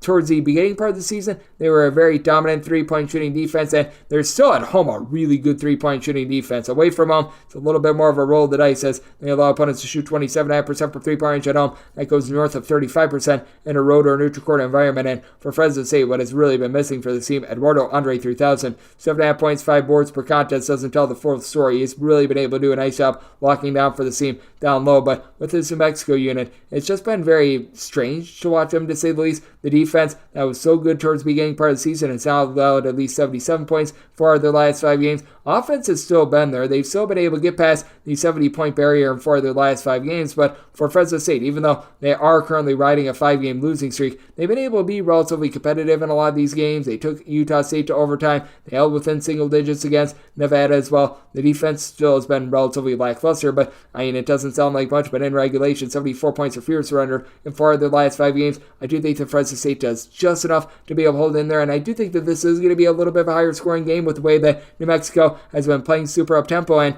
it's allowing a few more three-point shots even at home. So, circumstance where I did set my line at a 16, I'm going to be willing to take the points with Fresno State and set my total 154, also looking at the over. 7:17, 7:18 on the betting board. Seton, Cal State Northridge, they're on the road, they're facing off against Hawaii. Rainbow Warriors are between a 6 to a 6.5 point favorite. Totals between 146 and 146.5, and with Hawaii, I did set them as a favorite of 6.5 points. Willing to lay the 6 here with Hawaii. This team has been able to do a really good job of being able to lock down from three-point range, and they go up against a Seton team that they do have a lot of self-inflicted wounds with turning the ball over about 14 times per game. Travel is certainly going to be an issue for Seton in this one, having to travel multiple time zones over to the island. It's always very difficult, as this is a Seton team that, with regards to points allowed on a per possession basis, has actually been a very good defense all season long. For Cal State Northridge, they're a top 80 team in terms of points allowed on a per possession basis, and they're a top 75 team in terms of their rebound rate, which they're going to have a leg up on Hawaii with that regard. As for Hawaii, you've been able to have Mo Sek do a solid job down low, being able to supply about a block, but he only gives you about 3.5 to 4 rebounds per game, a little bit more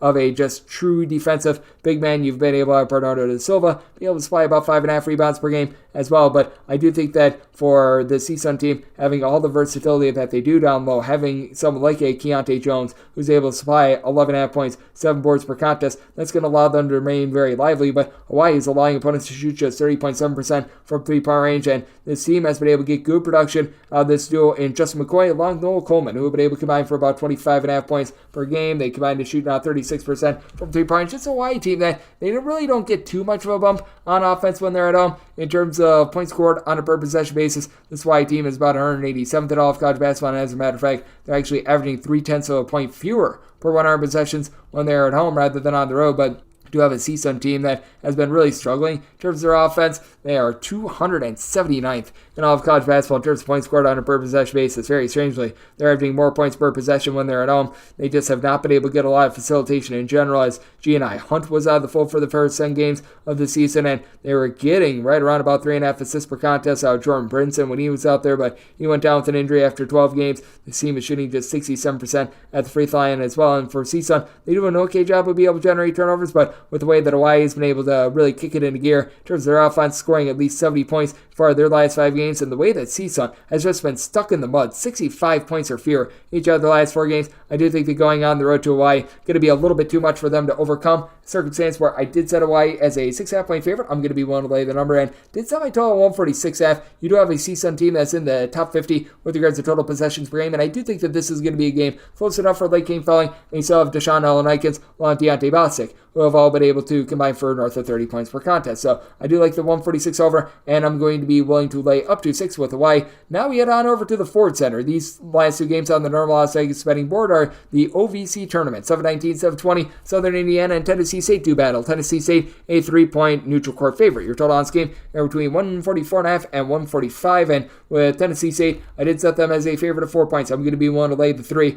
Tennessee State has Jason Thibodeau down low, has been able to supply 2.5 blocks per game, and I think that that's going to overwhelm a Southern Indiana team that just doesn't have the same 3-point shooting that they did a season ago. Last year when you had Isaiah Swope and company being able to really launch from 3-point range, they were tremendous. Meanwhile, Chuck Melky, who's been able to shoot about 43% from 3-point range, he's really the lone guy on the roster, and shooting north of 35% from the outside for Southern Indiana. They're about 100th in the country in terms of total possessions per game, but they do turn the ball over 13 times per game. It's a Southern Indiana team that isn't horrible on the glass. A.J. Smith has been able to supply 9.5 rebounds per game, and it is a Tennessee State team that's outside the top 150 with regards to their rebound rate, but Tennessee State has been able to lock down with their defense all season long from distance. They're about 159th in all of college basketball in terms of opponents' 3-point shooting percentage. Southern Indiana, to their credit, about 143rd, but that does go up to about 35.5% in a road or neutral court environment, and for Tennessee State, they just have so much depth with their team. You've got a Southern Indiana team that only has 2 guys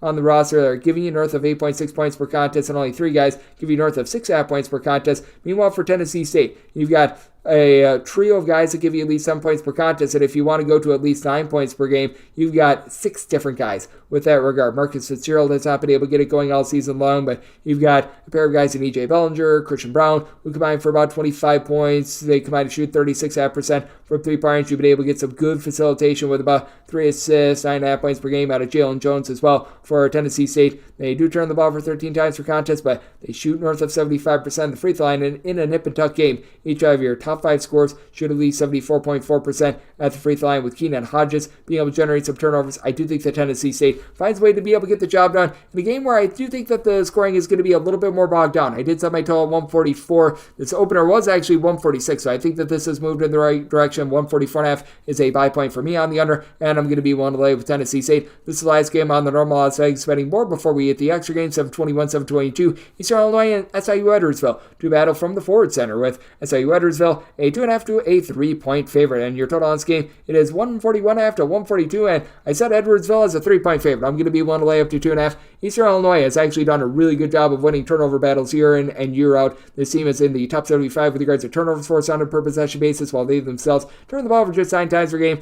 Problem is, Eastern Illinois well outside the top 275 in terms of points scored on a per possession basis, and their top rebounder, Cooper Jacoby, has not been seen in 13 games. He was the only guy on the roster that was giving you north of 4.5 rebounds per game, and Eastern Illinois is well outside the top 250 in terms of the rebound rate. Not that SIU Edwardsville has been anything magical with regards to rebounding or anything like that, but having the Wright brothers down low, that should allow them to be able to control this game. This SIU Edwardsville team is about 200th in the country with regards to rebound rate, and their top rebounder is actually standing just 6 feet tall. That would be DeMarco Minor, who has been major with 15.5 points, 8.5 boards, 3 assists, only shooting about 32% from 3 points. But Shamar Wright, he gives you 14 points, 4.5 boards on 34% 3-point shooting, and Lamar Wright, he shoots about 31% from distance, 4 boards, 10 points per game. So I do like both of these guys are able to bring to the table. Now for Edwardsville, they've been well outside the top 225 in terms of points allowed on a per possession basis, but for Edwardsville, this has been a unit that has been able to crank it up a little bit more with their offense towards the month of January/February. They come into the tournament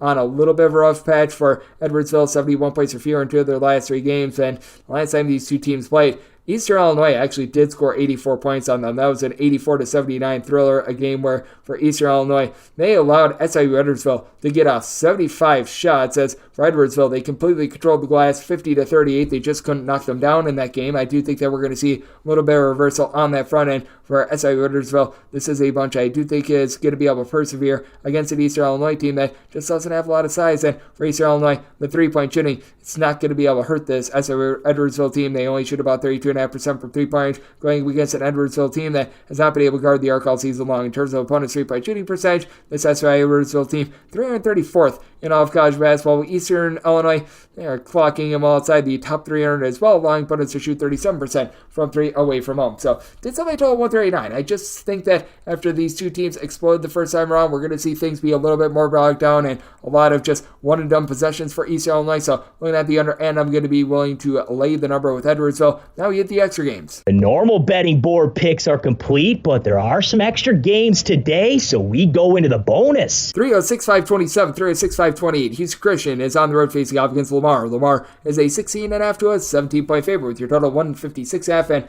with Lamar, I did set them as a 16.5-point favorite at 17. That is my buy point on Houston Christian. Houston Christian was actually a halfway decent effort a few nights ago against McNeese. Now for Houston Christian, they're a top 25 team in terms of total possessions per game, and they're outside the top 325 in terms of points scored on a per possession basis, along with points allowed on a per possession basis. And we'll say this for Houston Christian, they allow opponents to shoot just 32.1% from three-point range away from home compared to 37% at home. That'll help them out a little bit against a Lamar team that does have quite a bit of versatility and is able to pop it from three-point range. While Lamar, they are much better at being able to guard the arc at home rather than on the road. They allow opponents to shoot 30.5% from three-point range at home, more like 36% when they are away from home. But for Lamar, you've got good balanced scoring on this team. Not a single guy that gives you north of 13.5 points per contest, but you've got four separate guys that are able to supply you with at least 10 points per game. Scary Terry Anderson has been able to do a solid job being able to give the team right around about 13 points per contest. He's able to shoot in the mid-30s from three-point range. So, do like what I'm seeing there. It is a Lamar team that they do turn the ball over as well, about 12.5 times per contest, but have an Eastern Christian team that they're turning the ball over more like 15 times per game. And for Eastern Christian, you only have two guys on the roster that are shooting north of 30% from three-point range. That would be Marcus Green, who's been able to supply 15 points, shoots 43% from three, and Dom Capriati shoots 38.5% from the outside, 7.5 points per game out of him. But with having Bonke Marenga along with Michael Amarage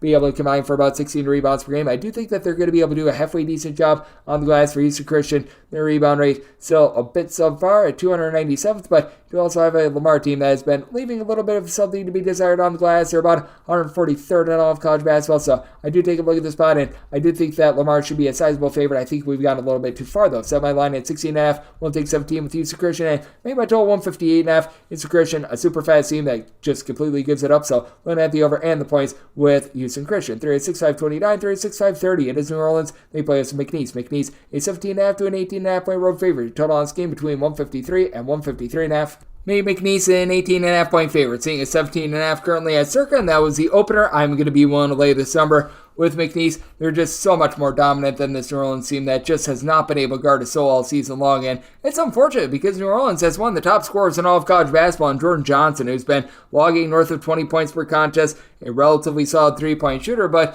Javon Vincent, along with Tyson Jackson, averaging 5.5 rebounds per game. Their top rebounders are going to be eaten for lunch by Christian Schulmate, who's able to give you 12.5 points, about 9.5 rebounds per game. And this bunch has been one of the best in terms of not turning the ball over in McNeese State, a top 50 team with regards to fewest turnovers on a per possession basis. And for this McNeese team, they're a whole heck of a lot better at guarding the arc when they're on the road rather than at home. At home, they're allowing opponents to shoot north of 36.5% from three, below 31.5% in a road or neutral court environment. For McNeese in terms of points allowed on a per possession basis, this team is checking in 17th in all of college basketball and actually is giving up about 3.5 points fewer per 100 possessions when they're on the road. And that's just not good news for a New Orleans team that they're going to get completely gashed by a gentleman named Chahada Wells, who's been able to give you 17.5 points, 4.5 assists, shoots in the high 30s/low 40s from three-point range against a New Orleans team that turns points allowed on a per possession basis. How about a good hearty 334th? And with New Orleans, you just don't have a lot outside of Johnson right now, as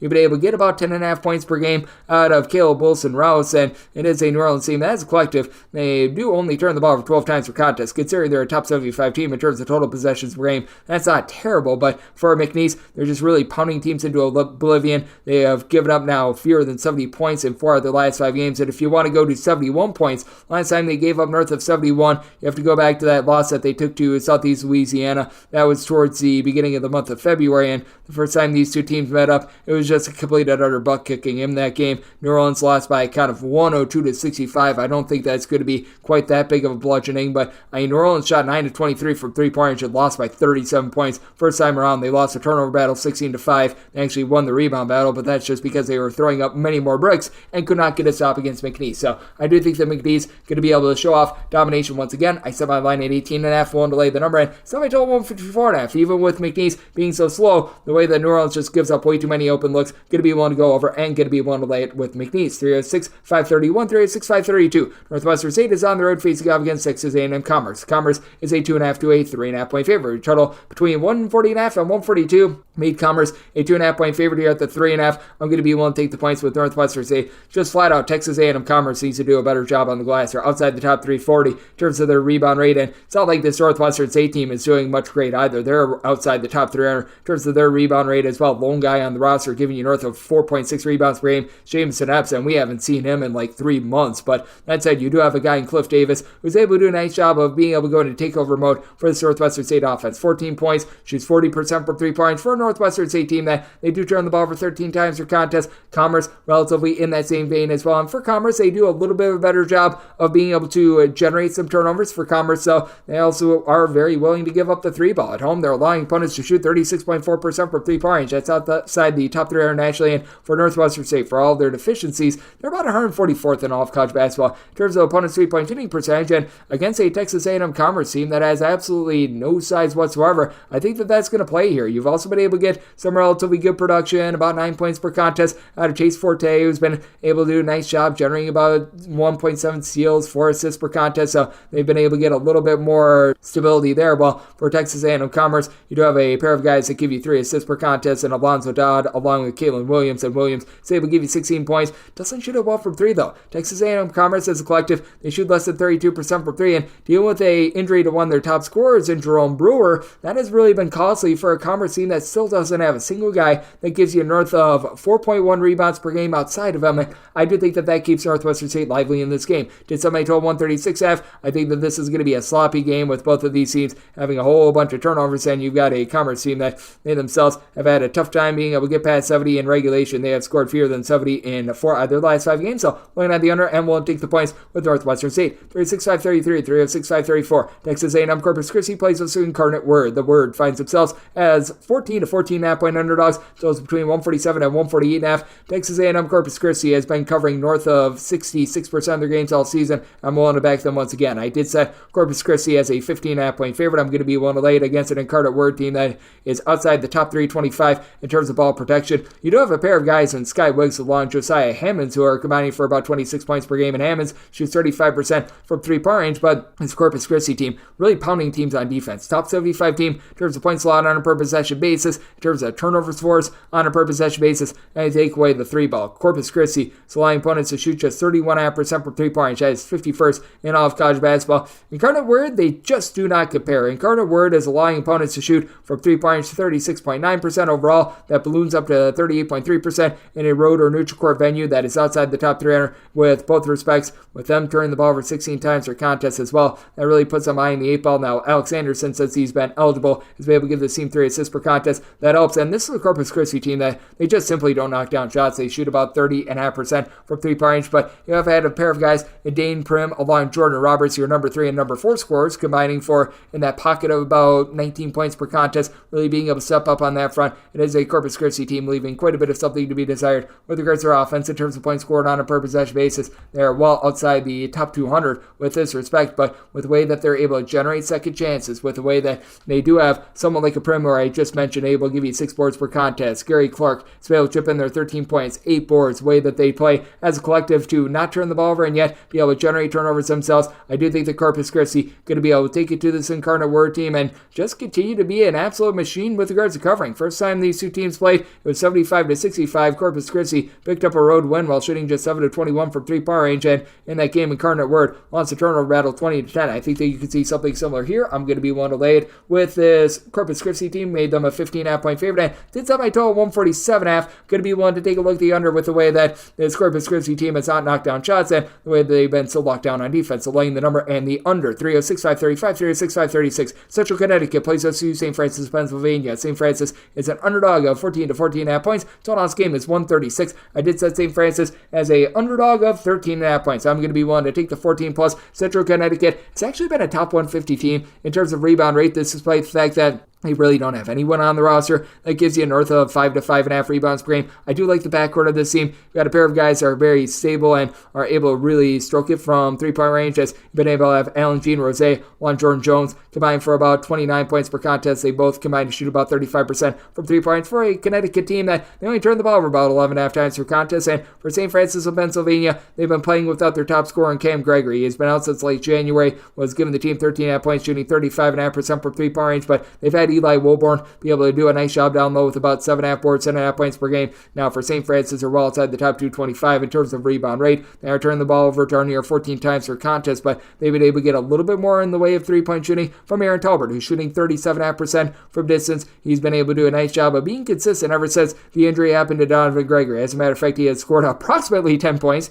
in each of the team's last 4 games and has gotten to at least 7 points in 5 out of their last 6 for St. Francis of Pennsylvania as well. You've been able to have Bobby Rosenberger, the third, be able to do a nice job, giving the team a little bit more facilitation as well. He's been able to score at least 7 points in pretty much all the games that Gregory has been out of the fold, since one game against this very Central Connecticut team in which he had 2, and that was a game in which St. Francis of Pennsylvania held in there to the tune of 1 point, lost that game on the road 63 to 62, even while they had Rosenberger not really being able to step up. It is a Central Connecticut team that defensively has been very sound. They're number 70 in all of college basketball in terms of points allowed on a per possession basis, but this is just not the dominant offense that you need to be able to lay this sort of a number. Central Connecticut, in terms of points scored on a per possession basis, just 220th in all of college basketball, scoring just 3.1 points more per 100 possessions at home. So going to be willing to take the points with St. Francis of Pennsylvania, set them as a 13.5 point underdog, and did set my total 135.5 as well. I do think that this total has just gone up a little bit too lofty with the way that Central Connecticut plays on defense and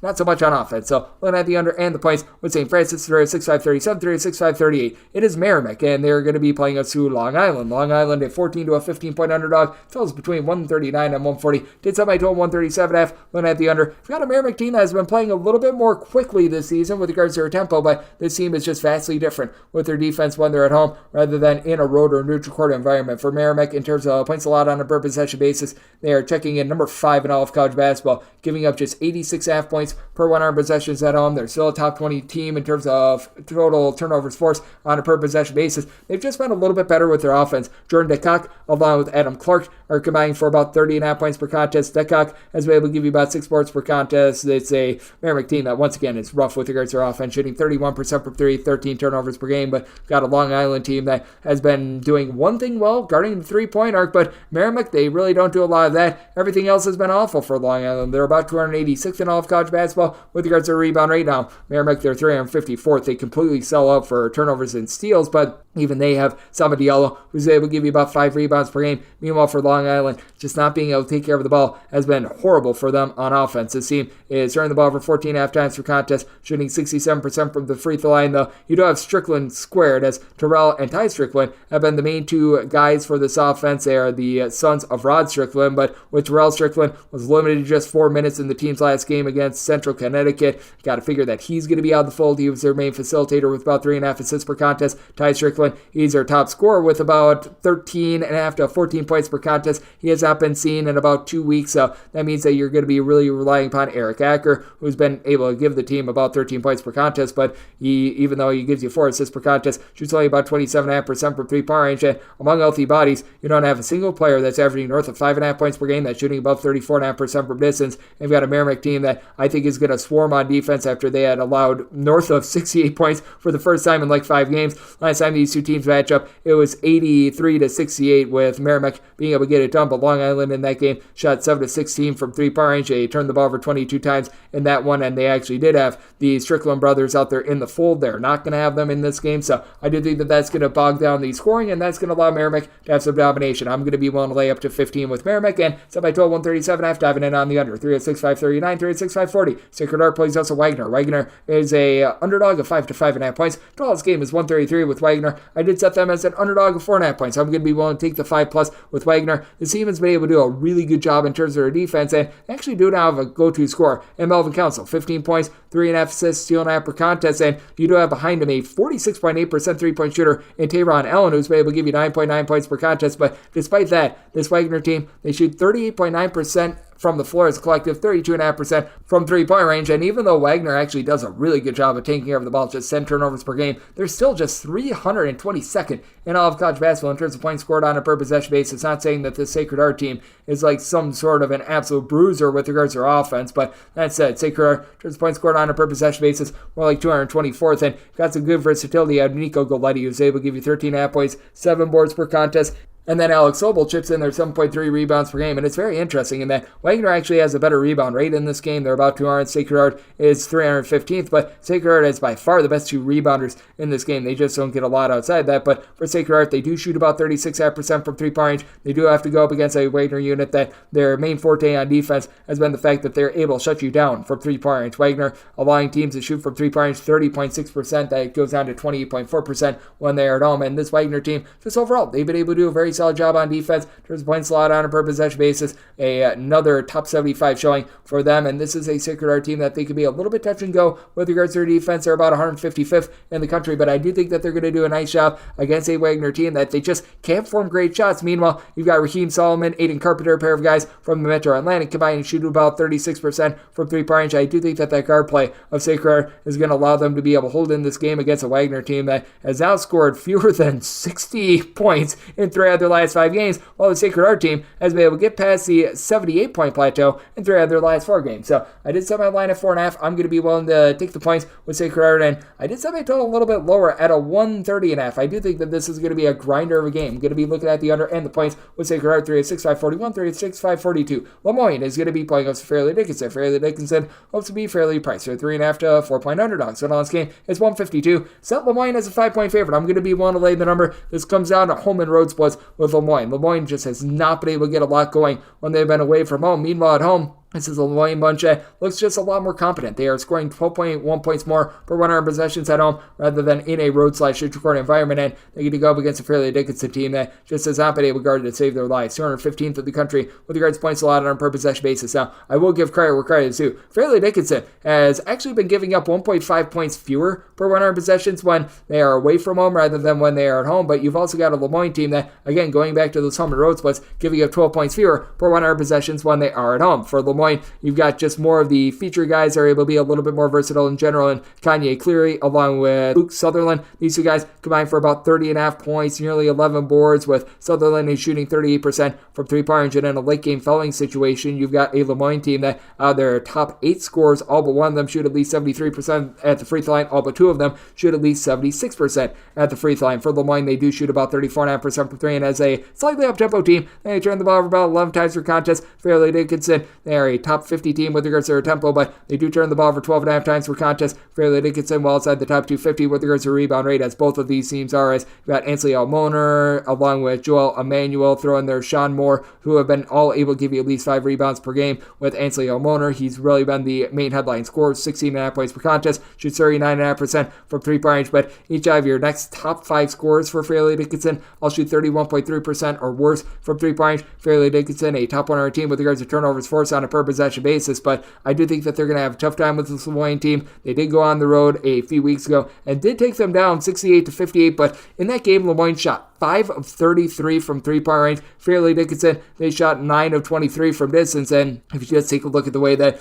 these teams have played all season long, you have to think that there's going to be a little bit of reversal. Lemoyne at home, allowing opponents to shoot just 31.8% from three-point range. Fairleigh Dickinson, meanwhile, they're allowing opponents overall to shoot 35.6% per 3. I will say that bogs down to about 33.4% away from home, but I do think that the shooting metrics, they do iron out, and that allows Lemoyne to be able to get the job done and be able to get revenge. I did set my total 151. Fairleigh Dickinson Dickinson has been playing a little bit more slowly and a little bit more defense-oriented recently. It is a Fairleigh Dickinson team that, coming into this game, they've given up 74 points or fewer in 4 of their last 5 games. Meanwhile, it's a Lemoyne team that they themselves have given up fewer than 70 points in 4 of their last 5. So diving in on the under, and want to lay up to 4.5 with Lemoyne, and wrap things up with the Big South tournament out there in the Cuban Center. 306-543, 306-544. USC Upstate and Radford do battle. Radford a 4.5 to a 5-point favorite. Total on this game is 140. Made Radford just a 4-point favorite. I'm going to be willing to take the points. Radford is still doing one thing very well on defense, and that's cutting teams off from 3 points. Radford 118th in all of college basketball in terms of opponent's 3-point shooting percentage. USC Upstate, they're more like 233rd in the country, but away from home, they're actually allowing teams to shoot a little bit less from 3 points than they are at home. And for Radford, this team is very much dependent upon being at home. As for Radford, in terms of points scored on a per possession basis, this unit has been about 143rd in all of college basketball. They're averaging about 7 points more per 100 possessions at home. But the reason why I mentioned that Radford is very reliant upon being at home is if you take a look at their 3-point shooting splits, they shoot 41.5% from 3 points at home. That bogs down to 34.1% in a road or neutral court venue, going up against a USC Upstate team that they do a little bit better when they do at the road. You got Trey Barneau, who's been able to give you 14 plus points per contest, and this team really doesn't have a lot down low outside of Amir Langlis, who's been able to do a solid job giving you about 7 rebounds per game. But for Upstate, they shoot 33.9% from 3 points in a road / neutral court venue. That actually goes down to about 31.3% when they've been at home. And in terms of this USC Upstate defense, while they are outside the top 300 in terms of points allowed on a per possession basis, they do have an offense that does travel very well. For this USC Upstate team, they're actually averaging about 5.4 points more per 100 possessions when they leave home rather than when they are at home, and I think that that's going to be very significant in this situation. You've got a Radford team that should be able to have a guy in Justin Archer be the most dominant rebounder in this game. He's been able to supply about 9 rebounds per game, but for Radford, this has still been a team that's been rather suspect on the last 244th in the country with this regard. USC Upstate, it's not like they necessarily provide too much of a speed bump down low themselves. USC Upstate 359th in the country with regards to their rebound rate, but for this Radford bunch, they are turning the ball over a little bit north of 12 times per contest. It's been a little bit sloppy for them. They do have Brian Antoine, who comes in from Villanova. He's been able to shoot 40% from 3-point range, supplying the team with about 11.5 points per contest, while DeQuan Smith, Keenan Giles, they combine for about 30 points. With Smith, he shoots 37% from 3-point range, but I do think that for Radford, them just not being the same team that they have been on defense, well outside the top 200 with regards to points allowed on a per possession basis, and them entering having given up at least 70 in 4 of their last 5 games, quite startling, going up against a USC Upstate team that has been better with their offense when they've been away from home. So I did set my line at 4. I'm going to be willing to take the points with Upstate, and I did set my total at 136. I do think that just with the strange environment, Radford still being well outside the top 200 with regards to total possessions per game is going to lead to a little bit more of a slog. Looking at the under and willing to take the points with Upstate, and that will wrap things up for the Wednesday edition of Coast to Coast Hoops, now part of the VSiN Family Podcast. A big thanks to Blake Lovell of Southeastern 14 for joining me in the last segment. If you do like what you're hearing from this fine podcast, Coast to Coast Hoops, you're able to subscribe wherever your podcasts, Apple Podcasts, Google Play, Spotify, Stitcher, and TuneIn. If you have a question, comment, segment idea, whatever you for this podcast, you do have one of 2 ways via further this in. First one is my Twitter /X timeline at GNN_D1. Keep in mind, letters AM, maybe does not matter, so as per usual, please do send these into the timeline. Other ways, find an Apple Podcast review. If you rate this podcast 5 stars, it is very much appreciated. And from there, you're able to fire in whatever you'd like to hear on this podcast via that 5-star review. Coming at you guys every single day throughout the college basketball season, and that means I'm coming at you once again tomorrow. Thank you so much for tuning in.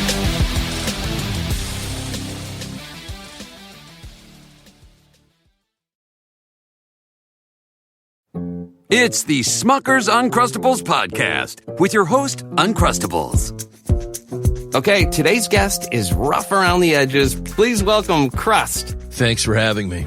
Today's topic, he's round with soft pillowy bread. Hey. Filled with delicious PB&J. Are you talking about yourself? And you can take him anywhere. Why'd you invite? And we are out of time.